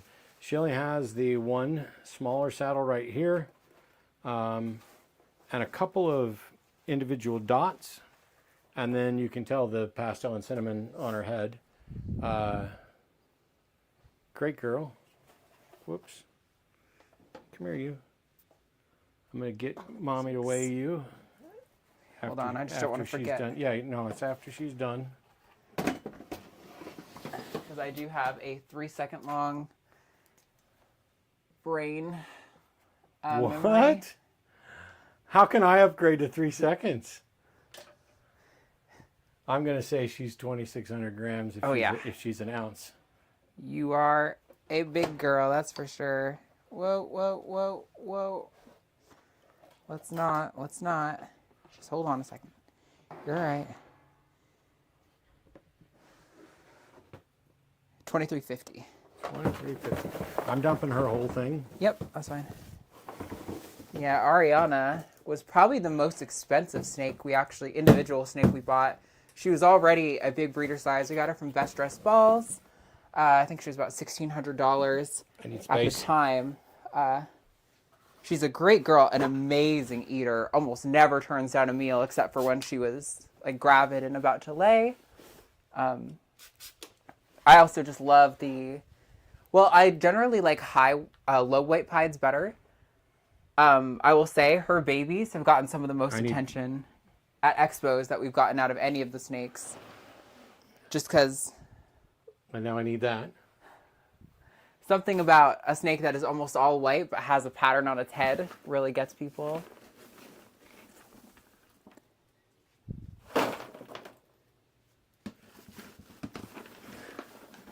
This is also the one that when my family was here, my sibling wanted to take a picture with because she is arguably the coolest looking of our big snakes. All right. Did you get a weight on her?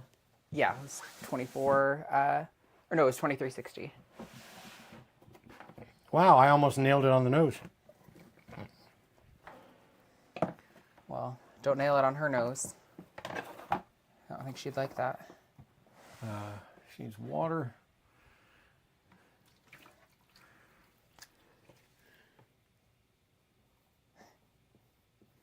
Hi, baby. Oh, yeah, she was thirsty. Yeah, her thing was Dipped her head right back in there. not quite, but pretty damn close to bone dry. Okay. Let's see. Up next is Cindy. So I might get mauled here. We'll see how it goes. Oh, she is deep in shed. I'm actually... Have to hold off on the bottom too. Let me get this out of the way. I almost think I might not bother with Cindy today since she's so deep in shed. And she has like nothing wrong with her tub. Okay. Make sure she's got water. Yeah, she's got water. Her substrate actually looks okay, so I think she's fine. Cool. She's just not the biggest fan of us, and if I can help not pissing her off, I'd like to do that. Yeah, she's a Super Cinnamon Mojave Hidden Gene Woma, and I would trade her for a Super Cinnamon that didn't have Hidden Gene Woma. 1178 on Blossom. And Blossom needs a soak. You can hand her to me if you want. Yeah.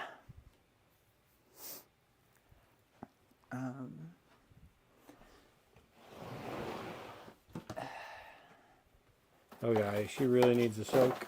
Yeah, she's been having a couple rough sheds. We actually have given her a soak, and we've misted her down. We've tried a couple of different things, and she just struggles with shedding. Her substrate's not even like particularly dry compared to some of the others. And she is Banana Mahogany Black Pastel. Yes. Yep. So you can see the banana and the spots. It's a little harder to see the black pastel and the mahogany. But yeah, the difficult shed that she's having. But other than that, I mean, like when I feel her outside of that difficult shed, she feels healthy and she's thick. She was at 1170. I'd say after you put her in there, just mist the crap out of her. Yeah. Matt, I know you've spoken before about doing some long-form YouTube content about reptiles. One of the problems is that there's a little freaking heart icon in the chat thing. So I know. I don't know how to get rid of that. I hate it. It blocks whatever the newest chat is. Is that still in the plans? Yeah, I already did one on the beginnings of reptile genetics, but we're going to be doing some additional ones, going through genes and breeding and other stuff like that. Marie is another one that has snapped at me a couple of times, but I think again mostly because she's new and she doesn't know us and isn't used to how we walk around and handle. And what's Marie? Cinnamon lesser or pastel? Pastel. Cinnamon So pastel. pewter. If you wouldn't mind Yep. I will taking take the her. young lass. This is cinnamon pastel, and so the pastel adds some good kind of yellow coloring to it, lightens it up a little bit. You can see it becomes basically pewter is the combination of cinnamon and pastel. Wow, she's got really pretty eyes too.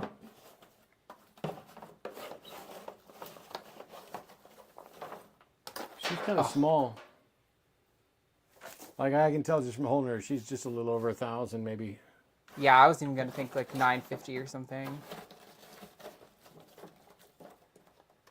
She has been on the list. She's a weekly feeder as opposed to a bi-weekly feeder. That's not stuck shed on her back either. That's just the lightening from the pastel. She's in great shape and is shed perfectly. And look how beautiful and white and clear her belly is. Yeah, I love how yellow on the sides. Really cool. Like, get that on the... I mean, yeah, it's a beautiful white belly. Yeah, I'm going to say right 1,000 to 1,100. 1,007. 1,007. So, not up to breeding weight yet. Nope. Nope. Sometimes if they're under 15, I don't mind pairing them because they're going to get up to 15 by the time it's time to lay. If they're already proven breeders, if they're over 1,200 grams, if, Yeah. there's exceptions. Like Blossom is at 1170 right now. Blossom actually bred and laid last year. And she's just been really slow to get back up to weight. Yeah, and interestingly, actually, she was 1,000 last time we weighed her, so she's kind of hit the 1,000-gram wall. Yep. The Marie is not putting on weight. notorious point where ball pythons just mysteriously seem to eat at the right frequency where they don't really gain weight significantly. You got to put a date on that. Yep. And then we can also, as we go through here, we can see, she's at 1,000 grams, so we're going to feed her 2 rats. Yeah, I mean, as long as, I think generally they say like 10% of the body weight is like an ideal meal size. But I mean, like ball pythons in the wild aren't weighing up their meals being like, yes, 10%. So that's all the ball pythons that are in the ARS rack. We're going to take a minute and go through and spot check all of the colubrids that are down below there. Yeah, that's a good idea. We're not going to be replacing their substrate or anything, but we'll show them off. We'll add water as needed. I know there's definitely some poops that need to get picked up. This is Arsenal. Arsenal is a normal Western hognose who is red phase. Oh, I think he's going into shed too.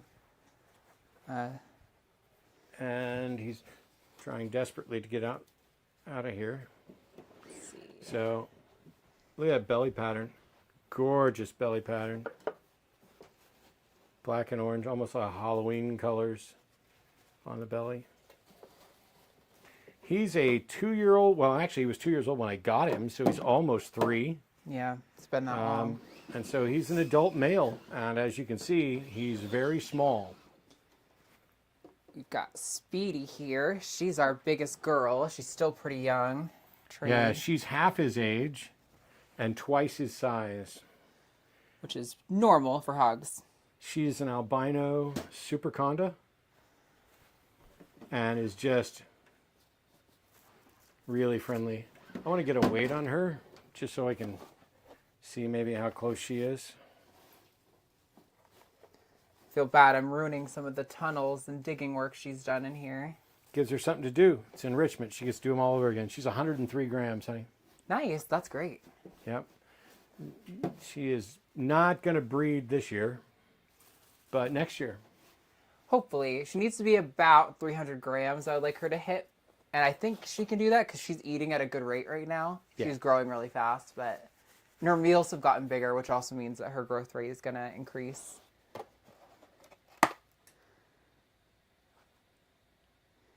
I think we probably need to... I think there's a bag of sphagnum moss downstairs. I won't do it right now, but definitely need to redo all of the humid hides for the colubrids. The colubrids, it's been easier to provide enrichment in their enclosure because they're so small. Well, the ones that we have are so small that they're not breaking them or getting them completely dirty quite as fast. So It's go to the dollar store, pick up a bunch of fake flowers and stuff. And yeah. Got this is Lilith, who is an Arctic Het Lab female. She's also the only one of our hogs that's managed to bite me. Come on. Hello, miss. Ooh, don't do it again, please. There we go. Once she gets out of her, like, am I getting food mode, she's fine, but she's got a really good food response. There we go. Arctic Het Lab girl. Yeah, as soon as she figures out she's not getting fed, she just chillaxes. She's also in shed, so she's a she's little... like 65 grams or so. Even less. She's 42. Yeah, she's been growing at a really good rate too, though. She was, I think, like 7 grams when we got her, so that's really good to see. Oh, there's a good close-up here. Okay, she's good? I think she's in shed too. Look at the Yeah, belly. oh yeah, looks- she's definitely in shed. Which pairing are y'all most excited about? I think I'm really excited about the Bell stuff. Yeah. This is also the sweetest, gentlest, most handsome little hog man you'll ever see. He doesn't ever perform or hiss or bluff strike. And what is he? Where's his tag? I don't know if we ever made a tag for him. This is Earl of Lemon Grab. For those of you who've watched Adventure Time, you'll get that reference. And he's Conda albino. There's actually almost nothing in here, I think. Yeah, there's one little urate right there. And nothing else? Just Conda albino? Yes, Conda albino. Okay. He's going to be paired with Speedy to hopefully get Condas and Super Conda albinos. Oh, actually, you know what I'm really excited for a pair? Yeah, that's really high on the list. This is what I'm really excited wow, that's some for. poop back there. Yep. Here. Oh, it's stinky too. I gotta There's Earl. get to that. Goodbye, Earl. Yes, so this girl here, is going to be gravid right now. Yeah, actually, you can see she's got a bit of a rounded belly, which is a good sign that she is gravid and carrying lots of eggs. She's a tangerine Honduran who is obviously albino, which is... Wait, is she? I don't think she's tangerine. The boy is. Somebody's saying my sound is a little low, but they can hear Arden well. I can literally see the levels. test. Well, like we're hitting the exact same levels. I don't understand what's going on. Anyway, she is albino and she's het axanthic and het hypo. No, she's an albino who's het for hypo and het for anery, not axanthic. Het anery, not axanthic. And so her boyfriend, who we'll show you in a minute, He also probably needs a little spot clean. Okay, she's ready. het for those two and het for the albino that she is. She should be laying eggs for us within the next couple of weeks. So that'll be exciting. It'll be the first time we've produced any of the hog milk family of species. This is our handsome little boy who was actually in a photo shoot earlier this week. Oh, I thought he was about to bite me. Look at his gorgeous color. This is the tangerine, who's also triple het for amel, anery, and hypo. He's also the extreme red. Yes, he's the extreme line of tangerines, so he is a really gorgeous color. So these little lines that would normally be a peach tangerine color are almost the same red. Yeah. Gorgeous. He's got the black color on his face. I love the Honduran milk snakes so much. They're such an incredible species. They're really fun to work with too. They have such a crazy feeding response, and they haven't even come close to biting me yet, but I know a lot of people have said that with milks and king snakes that you should be ready to get bit because they often their feeding response takes them too far and they accidentally snap. But he's such a pretty boy, and I would let him bite me any day. Gigi is saying maybe my beard's absorbing it, but it doesn't. I'm looking at the meter and seeing where it goes when I actually speak. If Oh. you're noticing that my volume is noticeably lower than Arden's or significantly lower than Arden's, I don't know what to tell you. Sorry, can you hold him? I forgot to do that so Sure. I could spot clean. I just showed him off because I got distracted by how handsome he is. Let go. He's holding on so tight. There we go. Hi, buddy. No, don't push into my arm like that. And I just moved the dang camera. Yeah, these poop a little more frequently because they have a much faster metabolism. They eat more frequently and they poop more frequently. They're super fun snakes, but they're definitely It's a little messy. trying to find a place to hide. I would love to get these ones in some big, fully furnished enclosures eventually, but right now the rack will do for them. The rack that their previous owner was in Wow. was actually even smaller. So your mic is incredibly hot, is what it is. Oh. Your mic is hitting red and peeking out. I was also facing down, so maybe that's part of Yeah. it. I would recommend not.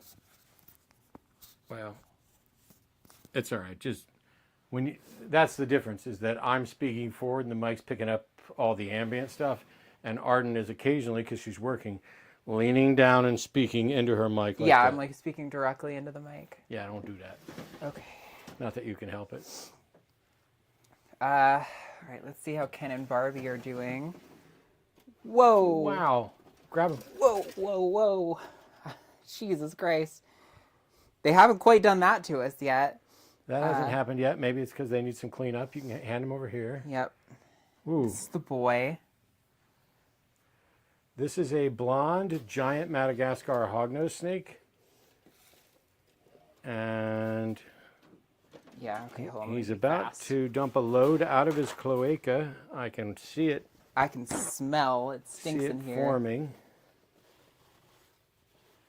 These two cohabitate and have not done anything at all that we could identify as breeding. We've heard from a lot of other breeders that they are kind of a difficult species to reproduce. They're not particularly difficult to work with. I mean, other than him being flighty. He's just absolutely running to get away. The girl, we bought these as a breeding pair, but the girl has some issues. And I don't think they're ever going to breed. I think I got screwed, and I think this was a waste of money. But they are kind of cool. Yeah, she has something wrong with her tail. The skin is really loose in a way that doesn't seem to be a problem, and I haven't been able to find any information that suggests that it's concerning. She eats well, she moves well, she poops and sheds. She's just, I'm happy to show her off. yeah. Is their enclosure done? Yep. Okay. Then I'll hand you this guy, and I'll show what's going on. Take him. I'll show what's going on with her. This is just gotten worse, and we're not completely sure how much she's eating or anything else. But all of this is loose skin, where it looks like maybe she was pregnant and reabsorbed or something, but it's like it's genuinely just loose skin. And so we're just treating her basically like a rescue snake right now. We're not worried about them ever breeding. It's just going to be a pet. Almost certainly not going to breed. I'm gonna open this tub with you because he might do that again. He's in a mood. Okay, good. All right. And they cohabitate. All right, let me hit the house snakes, and then that'll be ARS rack completely done, cleaned through all the way. So, I haven't pulled this girl out in ages for like camera to hold her or anything. She's Oh my God, I'm absolutely sick as hell right now. what? My stomach is absolutely sick as hell right now. Oh, I see.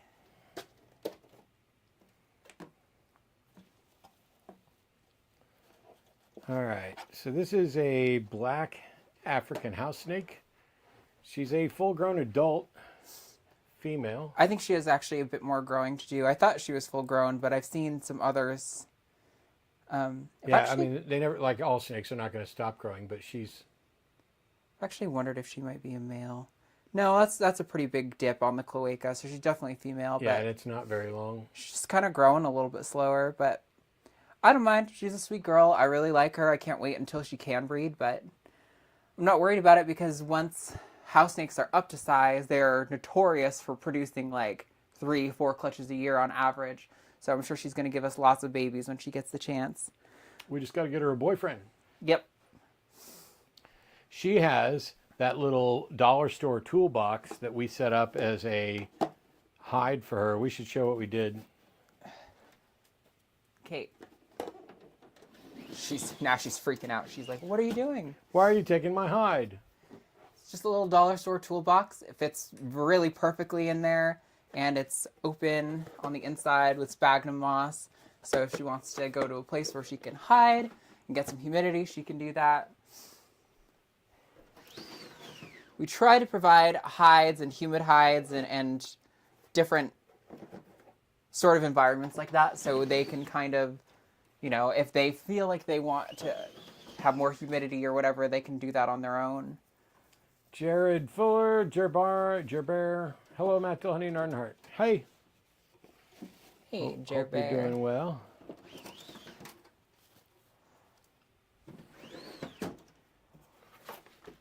We also kind of got screwed on a pair of house snakes we have here. These are Cape. This girl's also been having a crazy feed response lately. All right. And she moves backward. She's totally fine snake. She just has a insane response. I mean, busts out of the tub and like quadruple coils her meal. And so does the male. The male will grab a mouse and yank it back a full foot or so. One of the interesting things about this girl is that she often runs backwards. You can watch her running backwards through my hand.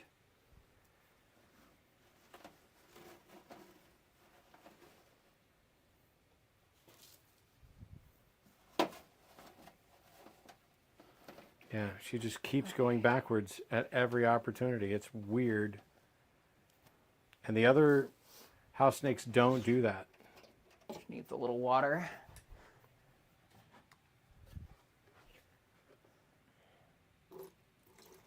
Actually, yeah. I didn't check the water for... Okay, these are mostly fine, but it doesn't hurt to touch up a little. That's good. That one needs a little. Nothing like a nice African house snake. There we go. Okay. One left, that's Clyde. She is ready to return. Yeah, but these were sold to us as a pair that had bred previously. And while I believe that... Oh, no. They've been paired together. They'd never produced any babies. Right. He's gotten bigger. Not huge, but... So this is her boyfriend. He goes backwards too.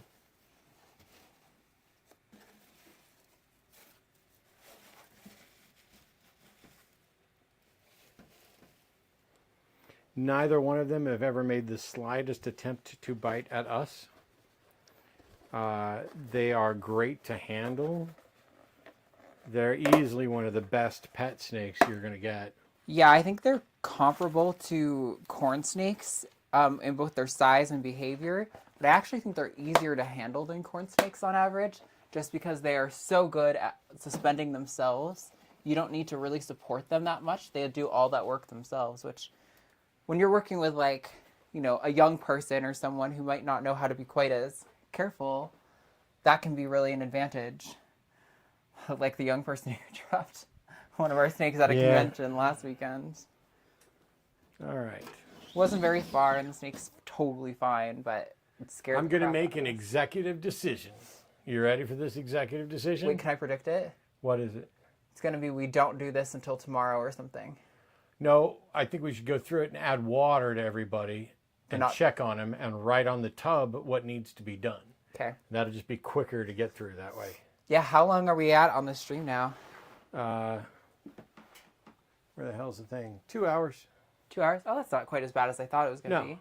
And if they're not bad, I mean, we can do stuff, but any that's going to require a lot of work, let's move all that.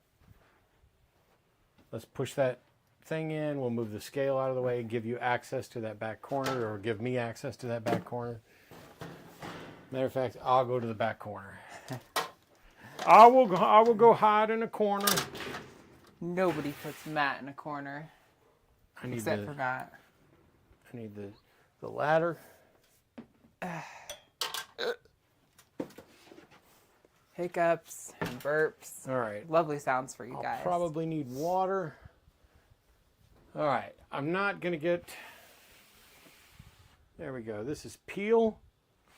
Not going to bother pulling him out. He is a banana who is het pied. It actually looks like there's more to it than that. Is Peel a boy? Yeah. Okay. Or no. I think Peel's a girl. No, Peel's a girl. Yeah. Peel's a girl. Banana, het pied. She also has a crazy feeding response. Her and the one next to her, Priscilla, are the 2 of 3 of our ball pythons that will come out of the enclosure like snapping at your hand. She is too small. Wow, I'm already not doing well. The thing I love about this ball python and bananas in general are the freckles. And Peel has more freckles than almost any other ball python that we have. It's just a cool thing that happens to them as they age. With each shed, a couple more scales go dark. Some of our babies have, actually we sold all of the babies that have freckles. Yeah. Because all that we have left is the super banana. But, yeah. Okay. You can put her, weigh her. Yep, okay. Oh, sorry, I moved the scale back. I didn't know you were, I thought you were suggesting. Yeah, we were going to skip all that, but I'm pretty sure. I'm going to set it up down here. I'm going to bet she's at almost exactly 1,000 grams.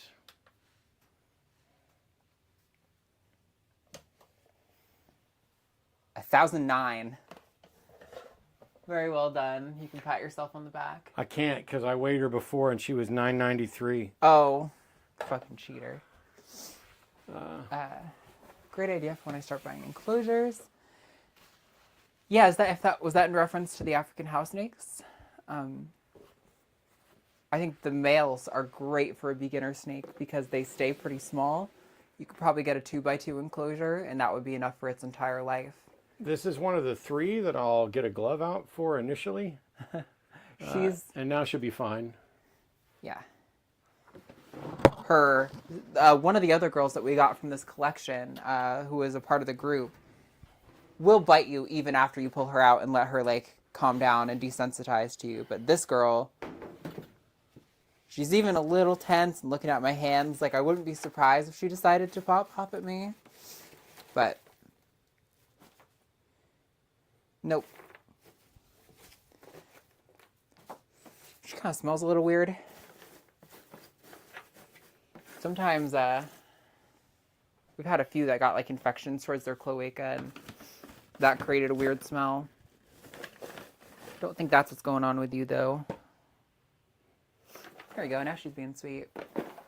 We're gonna need another house for snake stages coming. Well, we've been, since before we even got anywhere near this far with ball pythons, we had been saying that we wanted to get like a farmhouse or a ranch house. I've always wanted to be able to have like chickens or maybe goats or something and grow more plants and stuff. And we just can't really do that in the space we have. Wait. Oh, sorry. We're not in any rush because we can't afford. Can you sit in your properly? $12.50. $12.92. Almost 1,300. She's put on 100 grams. Yeah, we would really love to have a proper farmhouse or ranch house where we can have more space spread out and dedicate like, get maybe one of those like prefab steel buildings or something and fill it with snakes. Tubby's fine, just needs some water. I can't see, I can't turn. The world is very hard. Well, when I turn and look that direction, all I get is a light in my eyes. Let me check Snickerdoodle. Hey, girl. Yeah, just give them some. Here, why don't I, oh no, this one's already full. I was going to say, why don't I go fill these, but you've got a whole other one. Should get you through. Coily. She's Yeah, good. definitely send any last minute questions you have. I think we're going through and watering everyone in this rack that y'all can't really see, this one here and that way. Making sure they all have fresh water, and then we'll probably wrap up for the day. So definitely a full-time job. Didn't realize you guys had that many. Yeah, it's not quite a full-time job, but it is like a part-time job. I think we probably... That just needs a little spot cleaning at the back. Okay. Great shed. We probably could be doing like 15 or 20 hours in here if we were more consistent about it, but we're a little bit more sporadic, I think. Try to make sure everyone's getting like fresh water a couple times, like in a week or so, and making sure everyone gets fed about once a week or every other week, depending on their size. But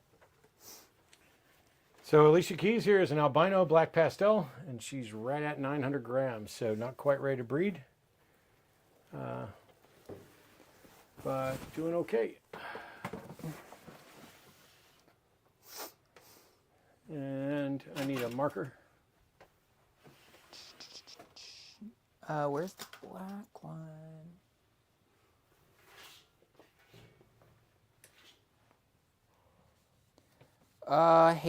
There we go. So I haven't been formally in neuropsych eval, but my therapist has diagnosed me with ADHD, and I think it's very apparent the fact that I set this marker down like 2 minutes ago and could not remember where it was already. Wow, you are so pretty. This is Alpine. She's an albino pinstripe and really maintains her yellow color. Yeah, I mean, it fades a little bit, but she's awesome and gave us babies last year and is almost 1,700 grams again, and will be giving us more babies this year. Yeah, there seems to be a point where they kind of cross the 1,500 gram threshold, and they tend to stay over it pretty easily. She doesn't eat all that often either. I think she's kind of a once a month or every other week kind of girl. Although you do tend to feed the Freedom Breeder rack more than I do.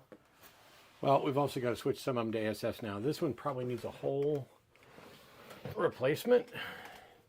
Yep, it's pretty messy. This is Lila. She is just an albino. Nothing else, not lavender albino. There's no black pastel or anything else in there. She is just... And so you can see as they get to be full-grown adults, actually, she's getting washed out on camera. But maybe if I move her back a little, no. It's just the light's too much for albino. Oh my God. I just need you to sit there and not hang on to me and not run away and not be terrible. It's a really fun thing 17:30. when you're 17:30. we're content creators and we want to make stuff of the snakes, but I have not mastered the art of snake photography and filming yet. The photo shoot our boy was in the other day, it was actually the first time we really had done anything like that, and I was surprised at how well it went. Because even taking pictures of snakes from Morph Market is a fucking chore.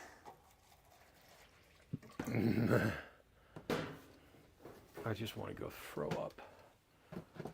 Well, maybe we should take a little break then. No, we're close to done. We'll get there.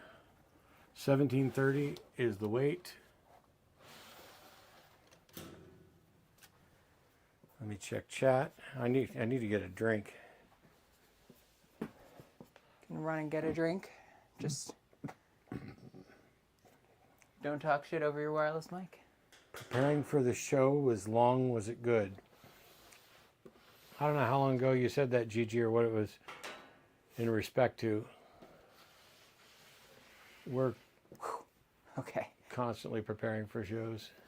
Yeah, I was kind of hoping we could have a smooth ride, but nope. This one had a bad shed and needs total redo again. This is Varda, who we thought was going to give us eggs. I think she's reabsorbed. And we're pretty sure that she is reabsorbed.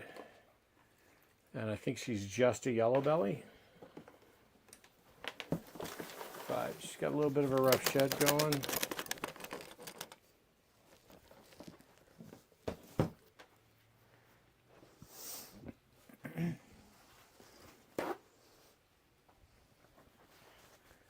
You could get a whole nother tub if you wanted to. I don't know. It's all right. This one will work. I just, Okay. You do mini shows? That's nice. Yeah, we're doing 3 shows in April.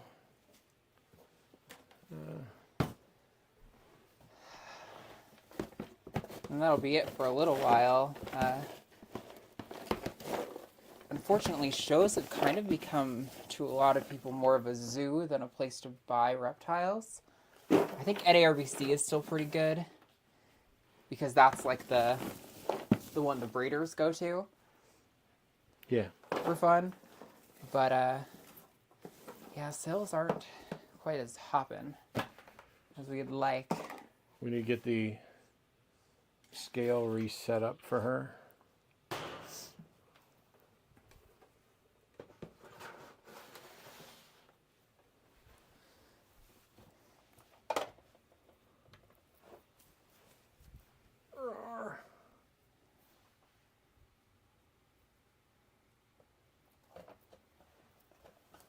Nope.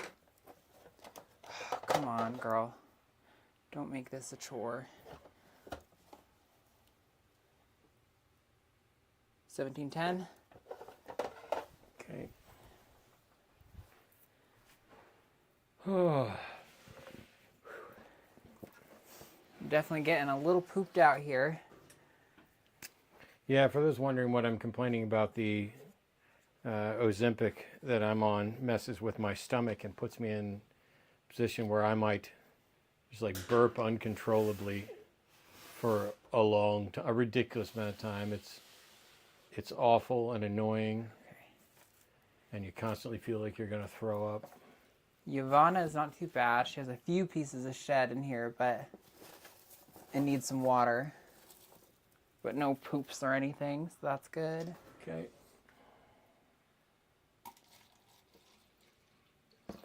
Give your substrate a little drink. Maybe we could make videos about individual snakes, add personality and exposure. Add personality and exposure. Do you mean like socialization?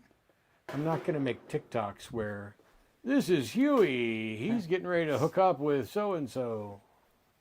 Well, I think who they're pairing with could be interesting, but yeah, not every single snake is going to get a video. We've already done that. I've already done videos on all the pairings. Sure. But you could add content and help your business at the same time. You're probably right. If only I had more time. Yeah, that's the truth. We're definitely really strapped with... Okay, we need more water. We are very already working at the limits of what's possible for us. Yeah, I mean, Arden's a full-time producer on The Line and the host of Takis. I host The Hang Up, the Sunday show, and travel around doing lectures and debates.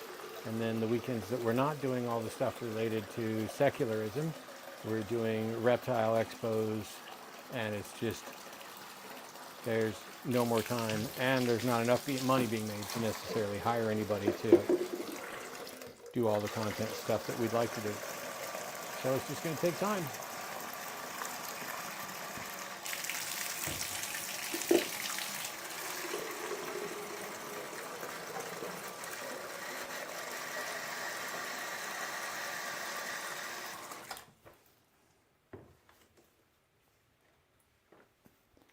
That sucks, Matt. Hope you start to feel better soon. I won't, but thank you, Heather.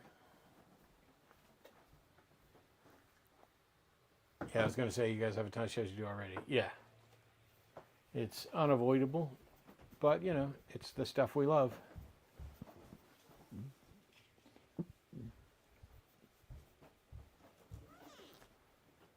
Oh, man. There's only 2 left in the sea serpent rack, and I think Laverne and Bobert are the only 2 that haven't been done. Okay. I'm pretty sure Laverne will need a whole... My God. Get that. I just don't want to forget Ray Comfort here. Huey's doing good and looking good. You are such a handsome little man. She's got 1 poop in the back. Hey, buddy. Kind of doing like a half stargazing thing. I don't know what that is. Mercy. All right, for the next one, Arden's going to need to put the glove on. Yes, this is... When I said the 2 of the 3 who will take a shot at you, this is the other one.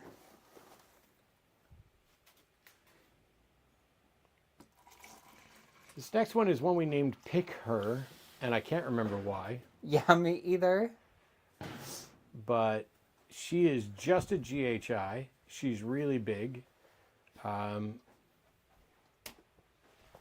She's going to be a great breeder girl, but she has an amazing food response, and she just straight up bit me the day we got her. Yeah. On the arm, and you know, it doesn't hurt, and she didn't hang on, and It was funny too because it wasn't just like a normal ball python bite, especially when that's defensive. They'll just tag and let go. But she like struck at him, didn't quite get it, and it was like, I'm not satisfied with that, and then went in for a second one where she really got him on the shoulder. But that was fine. She was totally fine. Didn't even budge towards me. and she didn't mess with Arden at all this time. This is Skelly Bones, my son who I birthed out of my body. He probably needs a soak. Yep. Gonna really give his substrate a good wet down. He is the first snake I got Arden. He's a banana lesser fire spot nose yellow belly.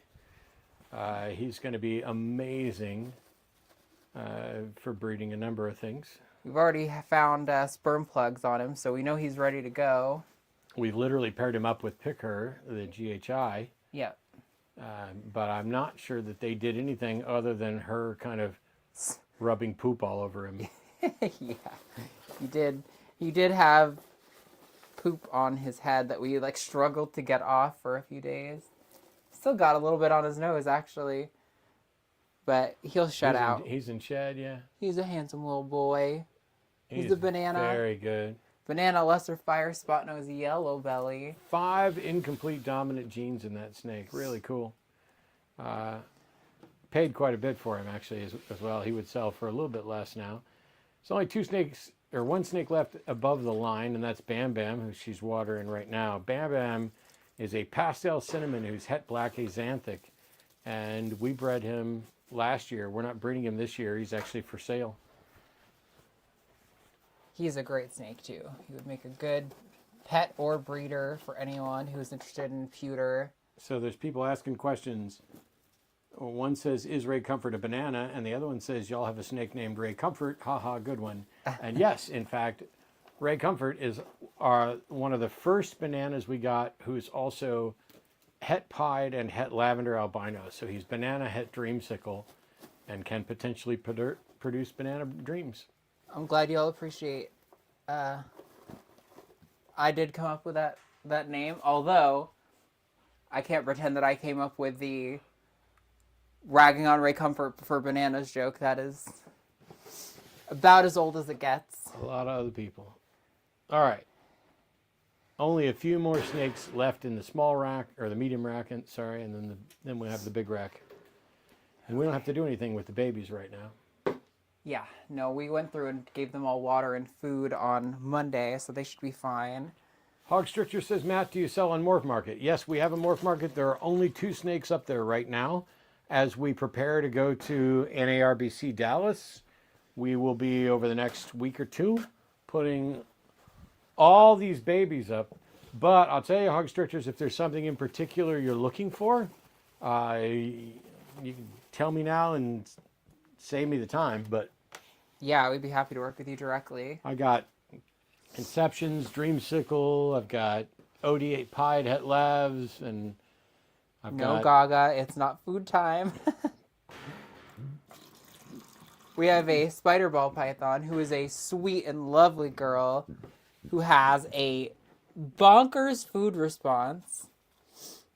We've shown you guys Gaga a couple of times before, but I'll show her off again because she's so pretty. She gave us an egg that didn't hatch, and we don't know why, but... Yeah, we don't have... This is the only spider that we have. I love her to death. I think she's so cool, and I think spider is a really pretty gene. And I hope that the She also advancements looks like she's got a kink or something, or like an egg stuck or something. No, I don't think so.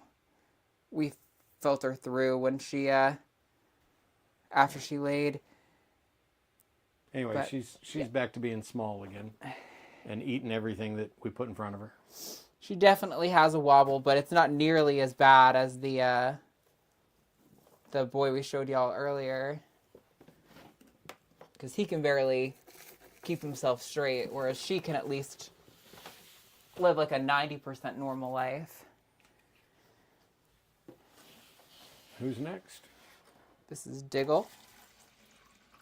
Diggle is gorgeous, and he is a black pastel albino boy. We actually showed a black pastel albino girl earlier who is a little more faded out since she's older.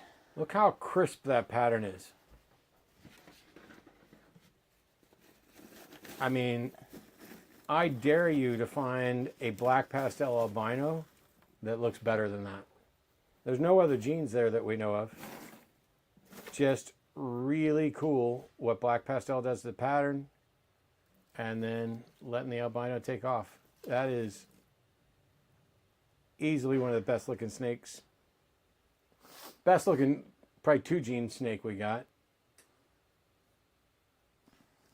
He's a really good eater too. I don't think he's ever refused a meal.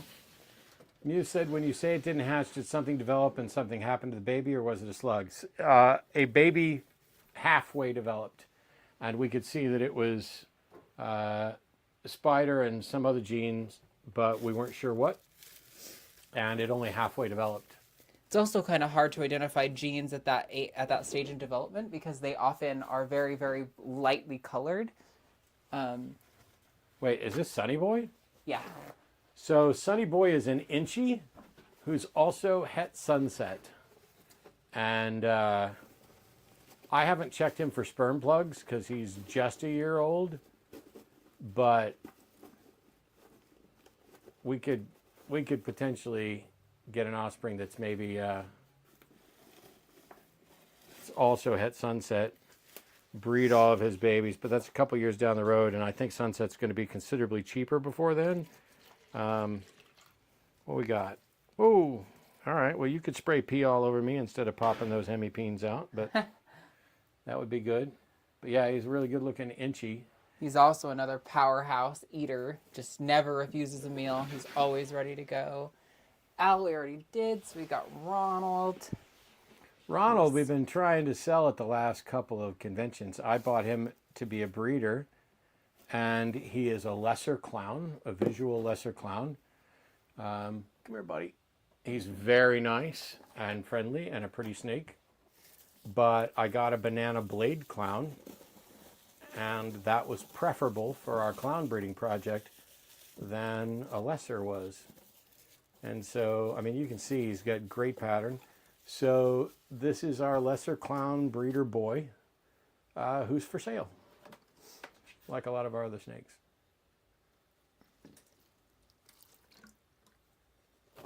He's really good handler. We show him off at the conventions or at the expos. He's gotten a lot of attention at the expos. There have been a lot of people who were interested in potentially getting him. Sure. Hi, Cy. How's my favorite herp couple this evening? We're busy and doing good. Hello, Bree. Hello, Cosmic Kyle. And you already took care of Al, so it's just Paul and Chani. Yeah, Paul needs some help. He's got a big old long turd, like one of the longest turds I've ever seen. Well, you can hand him to me because I love Paul. Hi, buddy. This You are is such a thick boy. This is not a ball python. This is a woma from Australia. You can no longer get them exported, but enough of them got exported before they put a stop to it that you can get good breeding populations. You're just not going to get many morphs. This is Aspodites ramsey. Paul is one of the sweetest womas I've ever seen. He, even when you're feeding him, he just kind of gingerly looks at the food and then opens his mouth and takes it. He's never tried to bite. No. Come here. His But girlfriend. he could absolutely bite. He is, look at that head coloration. The little banding over the head is pretty. The pattern down the sides. I mean, he's, and that belly. I love womas. This was one of my dream snakes, and I was so happy. I was actually really happy when I got Chani, who's his girlfriend, except that she is a lunatic. Oh, he's pulling a Chani on you, holding you that tight. Yeah, he wants to stay out and play. There you go. Chani will bite anyone and everything that comes near her. She'll even bite a hook, like a snake hook. She'll bite the hook, everything else. So I'm going to get a glove. Hey, let go of me. What are you doing? Okay. Yeah, you're going to want a glove and the hook. Yeah. I got that. I got the hook. I will come over and get her out, and then you can jump in and take care of her stuff. So this is one where, like, if anybody came over and said, "Have you got any snake that would bite me?" And I'd be like, "Yes, as a matter of fact, Chani will absolutely bite you." She's already mouth open, flailing at the hook. She almost bit herself just there. Yeah, she's bitten herself a bunch of times. Oh, geez, sorry. I'm hoping that she's going to be breeding and doing okay. She's not nearly as bad as she used to be. Like, I'm not afraid to touch her. I am. But it is,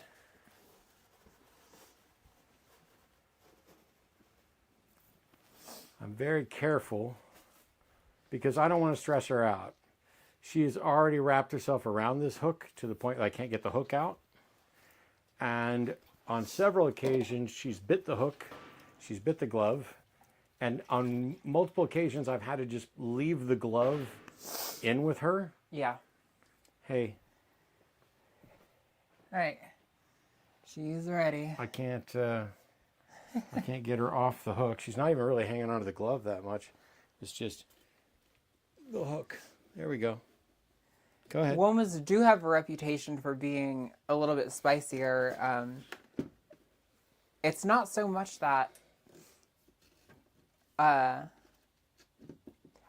suspicion is that her previous owner, because we got her as a mostly adult, only interacted with her to feed, and that became part of why he wanted to sell her off as an adult, because she had this really bad attitude. Take that. I'm going to get both gloves because she's managed to put herself in a really good ball, and I'm going to want to help her undo. Come on. You're okay. We're going to get the hook off of you. Yeah, just like that. Tilt that down. Boom. And she's strong. There we go. There we go. So there she is. To her credit, she has not tried to bite yet. Well, she did when you opened it. She just hasn't tried to bite you. Handling. You're very pretty, and I can't wait for you to give us babies so that we can get rid of you. Because we've tried everything handling her. She does a lot better now than she used to, but she's still not great at the handling. Hamad Ahmed, yeah, we have a bunch of other reptiles. Most of them are for breeding, although we do have a Argentinian tegu, black and white tegu. She's just a pet. We'll consider getting her a maid eventually, but for now she's just a pet. She likes to we let her free roam a lot lately, and she's been getting pretty good about that. We do have to keep an eye on her because she's gotten behind the couch before, and I don't want her to make a habit out of that. But for the most part, she has a little corner she likes to go to, and I just kind of let it happen because she's not hurting anything, and it's just more space for her. She's a big lizard, but we've also got a bunch of geckos in the other room and emerald tree skinks. The geckos are all breeding. The tree skinks are not old enough to do that yet, but I would really like to. I think I could probably show off one of them, but I would be nervous just because they're very fast. They're not inclined to run away. Actually, they will run back to you if they jump off sometimes, but I just want to be careful. She did steal the hook. Oi Boy says, hello everyone, hope you're all doing well. I've been distracted with something that's covered by the fucking emoji thing stuff and missed the notification. Glad you're still alive though. Thanks for showing up, Oi Boy.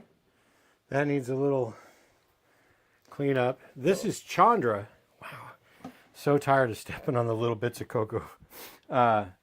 She is a super orange dream Inchi. She's the second snake that Arden and I got. This is one Arden got on her own at the Corpus Christi Reptile Expo, which we just vended at. That one was great too. I like Corpus. She is gorgeous. And we'll breed her next year if she gets up to weight. I'm going to check her weight now. I'm gonna bet that she's over 1,000 grams already, despite being just a year and some change old. 1,030. She is a great eater. She's one of the mini snakes we got from Don Rhodes. Or Don Shores, not Don Rhodes. Yeah, I was like, wait, why does that name not sound right? I have a friend named Don Rhodes. Okay. We are almost done. Oh, man. With the Freedom Breeder rack anyway. There's 4 more. My apologies to any ASMR folks who are happening to hear the microphone on my chest with my belly noises. Oh, you already showed off Mayfield. Yeah, he's already okay. So this is PJ. PJ looks pretty clean too for the most part. Yeah. He is a top off his water. Pinstripe piebald that is also for sale. Very low white pie, or low white pie. God, I got double confused there. Ooh, was that actually it? That was it. The bottom 4, I think, are all right, empty, just in case we find a perfect snake. 2 more in the big rack, and then I'll see if I can get the skink out for y'all. She's Let me get out of your way. hit or miss sometimes. She can go into like not wanting to come out for a couple days. Wow, you need some. You are having a really rough shed. Yep. Oh. I'm just gonna redo this whole thing. Yeah, she's had a couple rough sheds. This is Laverne, who is a lavender albino pinstripe girl. I'll hold her up so you can kind of see the pattern. And really good. Yeah, we'll dump some water in there, but we'll also just mist her. I don't even need to weigh her. It's okay. She's almost 3,000 grams, I bet. Yeah, I'm not concerned about her weight at all. She's not losing weight and looking bad, and she's obviously well over the limit. There were 3 water things. Oh. I put it down there. I was like, I'll put the water here. Okay. Set her in, give her a little mist. Okay.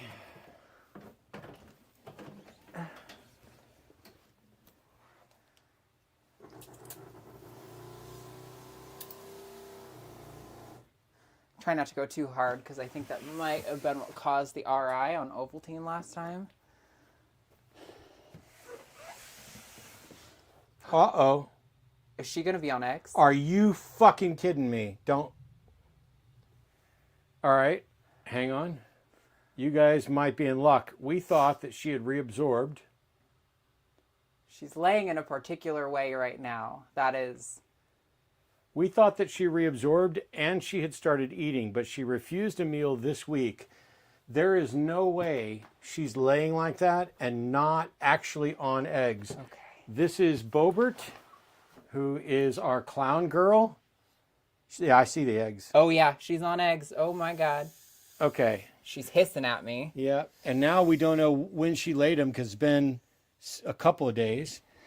But she is just a visual clown. And she was paired with Bozo, our banana blade clown. So This is our first clown clutch. this is going to be our first clown clutch. This is the first set of eggs from 2024. How awesome that we get all the way down to the last one we have to do. The last step of the And stream. here's eggs. Now, what we're going to show you is we don't have a tub up here to do this with. Nope. She's also upset with me. Arden's going to get her off the eggs and take her into the bathroom. Yep. And get her washed. There's some Dawn soap in there. I can see it looks like 6, 7, maybe 8 eggs, and they're very big. Before I pull her off, let me go grab a lay box or a... There's one right there. Oh, yes. Okay, good. From... Do we need to redo it? Yeah, it needs to be redone and cleaned up. Okay, let me go do that. You talk to chat, and then we'll come back and clean her and clean out the tub and do the whole thing. So, yeah, that's Bobert. She's a clown. She's going to be a little grumpy as we try to take the eggs away from her. And she's definitely laid this, like, I looked in on her, well, I tried to feed her Monday, and she didn't take. And so, yeah. Let me say, should be able to zoom in here.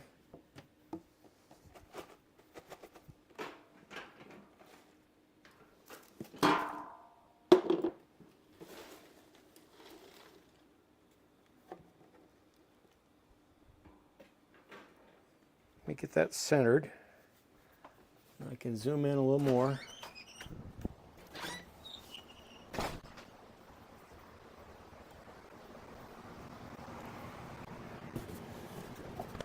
Yeah, Mama did great. Just as a reminder, I'll show you. Come here, buddy. I know. This is the boy that we paired her with.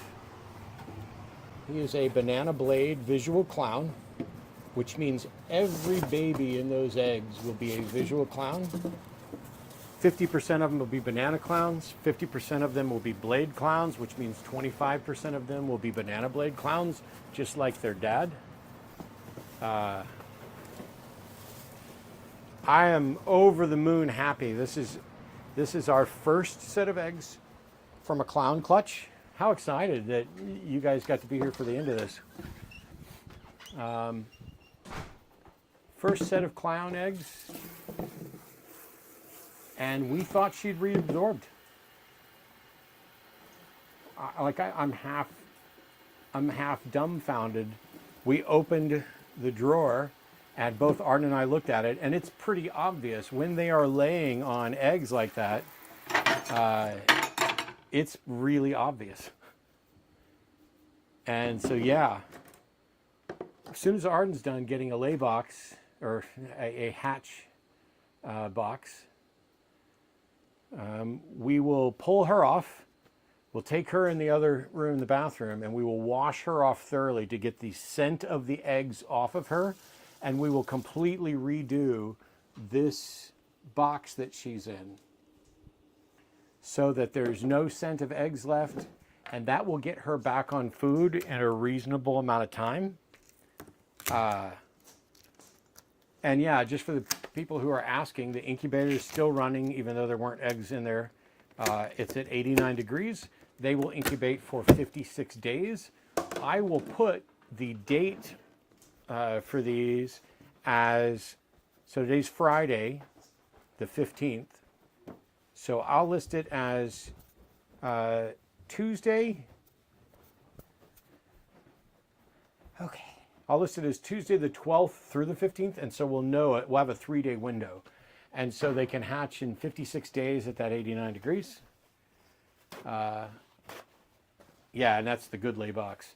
This is, probably going to get several more of these. That's a squamata lay box or a hatchling box, whatever. They're great quality. They're just a little expensive. Yeah, they're like $40 a piece. And not like without reason or anything. They're worth their value. It's just when you need, 10 to 20 tubs to do this, it's easier to just go with a Sterilite shoebox. Okay. All right. If you're ready to pull her off, Yep. I'm going to zoom out a little bit because I'm zoomed in. You're fine. She's going to hiss, but she's not going to strike. No, I know. Ooh. So what you want to do is kind of unwrap from the tail. I know. Does that look like 5, 6 eggs? Yep. Something like that? 5. 1, 2, 3, 4, 5. And they look great. Yeah. She definitely looks like she laid it all. She got it all out. Yeah, she's a... Oh, yeah. I don't see any bumps. Her belly's caved in really good. Yep. All right. You can go give her a bath, and I will start putting these into the incubator box. All right. Which means I get to get down on the floor. So these were laid sometime, and I'll be able to tell you almost exactly. What you want to do is you want to keep the orientation the same. So I'm picking them up exactly as they are, and I'm laying them in the box with the same side up that was up in here. I'm going to try to separate these. If they separate nice and easily, they were laid in the last few hours. If they don't separate nice and easily, then they were laid probably 24 hours or more ago. Okay, I could separate these. I can tell already from handling them a little bit that they could come apart. I am not going to do that because this box, in the bottom of this, we put vermiculite and water, and that maintains the humidity in here.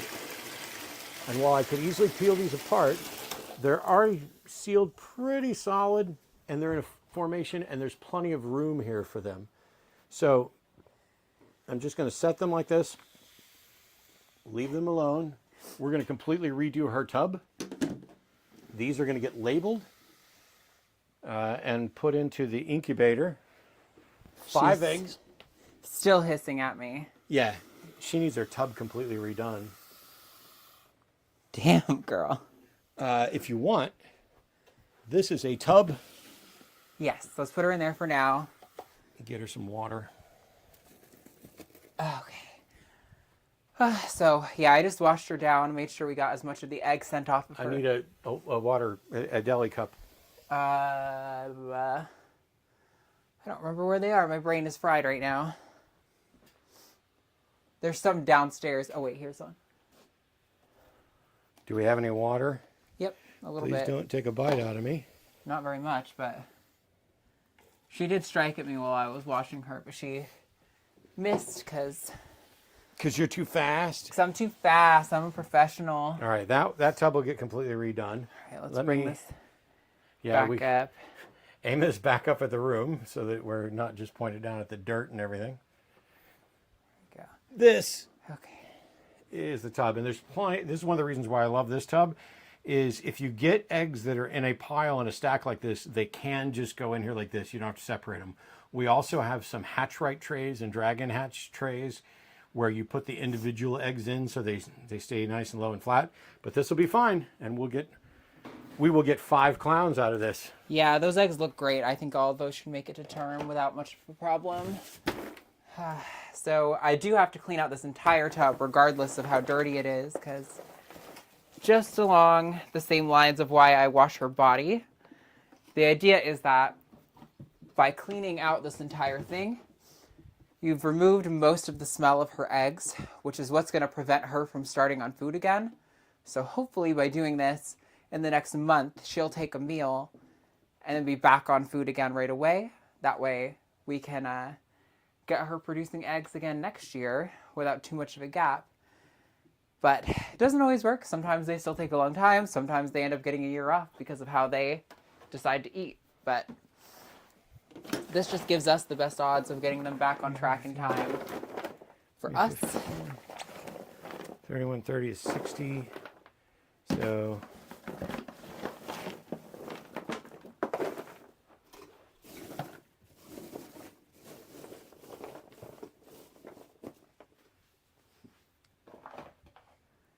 okay. This should be good now. We can bring her back over in here. She's going to be real pissed that I'm touching her again, but... oh, you're going to move her back into that? Yeah, it's new substrate, so it should be good now. Okay. So, I mean, thank you guys for being here today. I mean, we got the cleaning done, and we talked a lot, and we did a stream for 2 hours and 45 minutes. But let me tell you, the very first day we got eggs, they were the banana eggs from Blossom. We weren't expecting them either. Yeah, we got caught by surprise. Here's the marker for that. You already did that? Sweet. Yeah, I got all that done. We got eggs from banana. We were so thrilled. Oh, look, you got a hole in your toe. Yep. We're so excited. I really thought that she had reabsorbed. Me too, yeah. She took a meal. Yeah. That doesn't happen, and that's how I test. So let me back up over here for just a second because we're going to wrap up the stream real quick. When there's a number of different ways we're not going to, wow, that's got to move. A number of different ways we're not going to go through right now, but we have an ultrasound machine and we will check for follicle development, and you can see how big the follicles are. And once they get over 35 millimeters over that, then you're pretty sure you're going to actually get eggs. 40 millimeters is the standard egg size. And we could see the eggs in there with the ultrasound a long time ago. And she just kind of hung on to them. And she had gone off food, which is what they do when they're gravid. And then the date to lay them came and went. And, you know, because we count it, basically there's a pre-ovulatory shed, there's a pre-lay shed, and you can basically, I mean, it's the math. It's like pre-ovulatory lay, you know, a couple months, 60 days, give or take, pre-lay shed, same thing, and then once they're laid, it's 56 days at 89 degrees. And so when we start to think they should have laid by now, and if they haven't, we do a test, which is to stick some food in their face. And if they're like, go away, I don't want no food, then we're like, yay, you're still cooking some eggs. Only she was like, hell yeah, I'll take that. And it was disappointing because it was like our first clown clutch, and we were just absolutely sure, okay, that means she's reabsorbed. Well, she hadn't. I didn't bother to ultrasound her. She hadn't. There are 5 huge eggs. Yeah. Like, those are some of the biggest eggs we've had. I think it's pretty standard for a ball python to hatch about 60 grams. I think those are going to be like 70 to 80. These are going to be 90-gram babies. I'm just going to predict right now. But yeah. So also, I did check for the skink, and she's not out and willing to socialize. So I'm sorry I couldn't show her to you guys, but I think you got something way more exciting, and like we can't plan for that. So if this isn't exciting enough, and I think what we'll do is we'll have Arden, the expert shorts creator, log in and pull out and create a short for the channel on these clown eggs. Yeah, we'll definitely cut that out. You want to run down and put them in the incubator? Yep. Awesome. All right. Thank you guys so much for being here for the stream. It was really awesome to hang out and to show you guys such like the most exciting part of what we do, which is opening a drawer and seeing that, oh my God, we have eggs. So I hope you guys had fun, and we will see you all next time. Okay. So yeah, so thanks to everybody for the kind words there. Hogstrictor said congratulations. Hivesci was 5 little juggalos. Awesome. Appreciate you both. Exciting. Always informative. Thank you guys. And Hivesci also said they are huge. Yeah, those are big freaking eggs. Like you could weigh the one that's solo and see what that egg weighs. Oh yeah. And that would give us a weight on each one. Because I'm going to bet those are 80-gram eggs.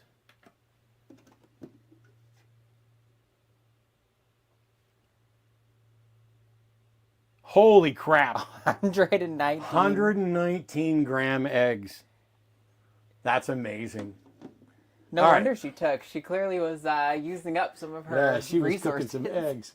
Thanks everybody for hanging out. We're going to kill the live here, but we'll be back with more stuff as we get more work done. Bye, Bye-bye. everybody.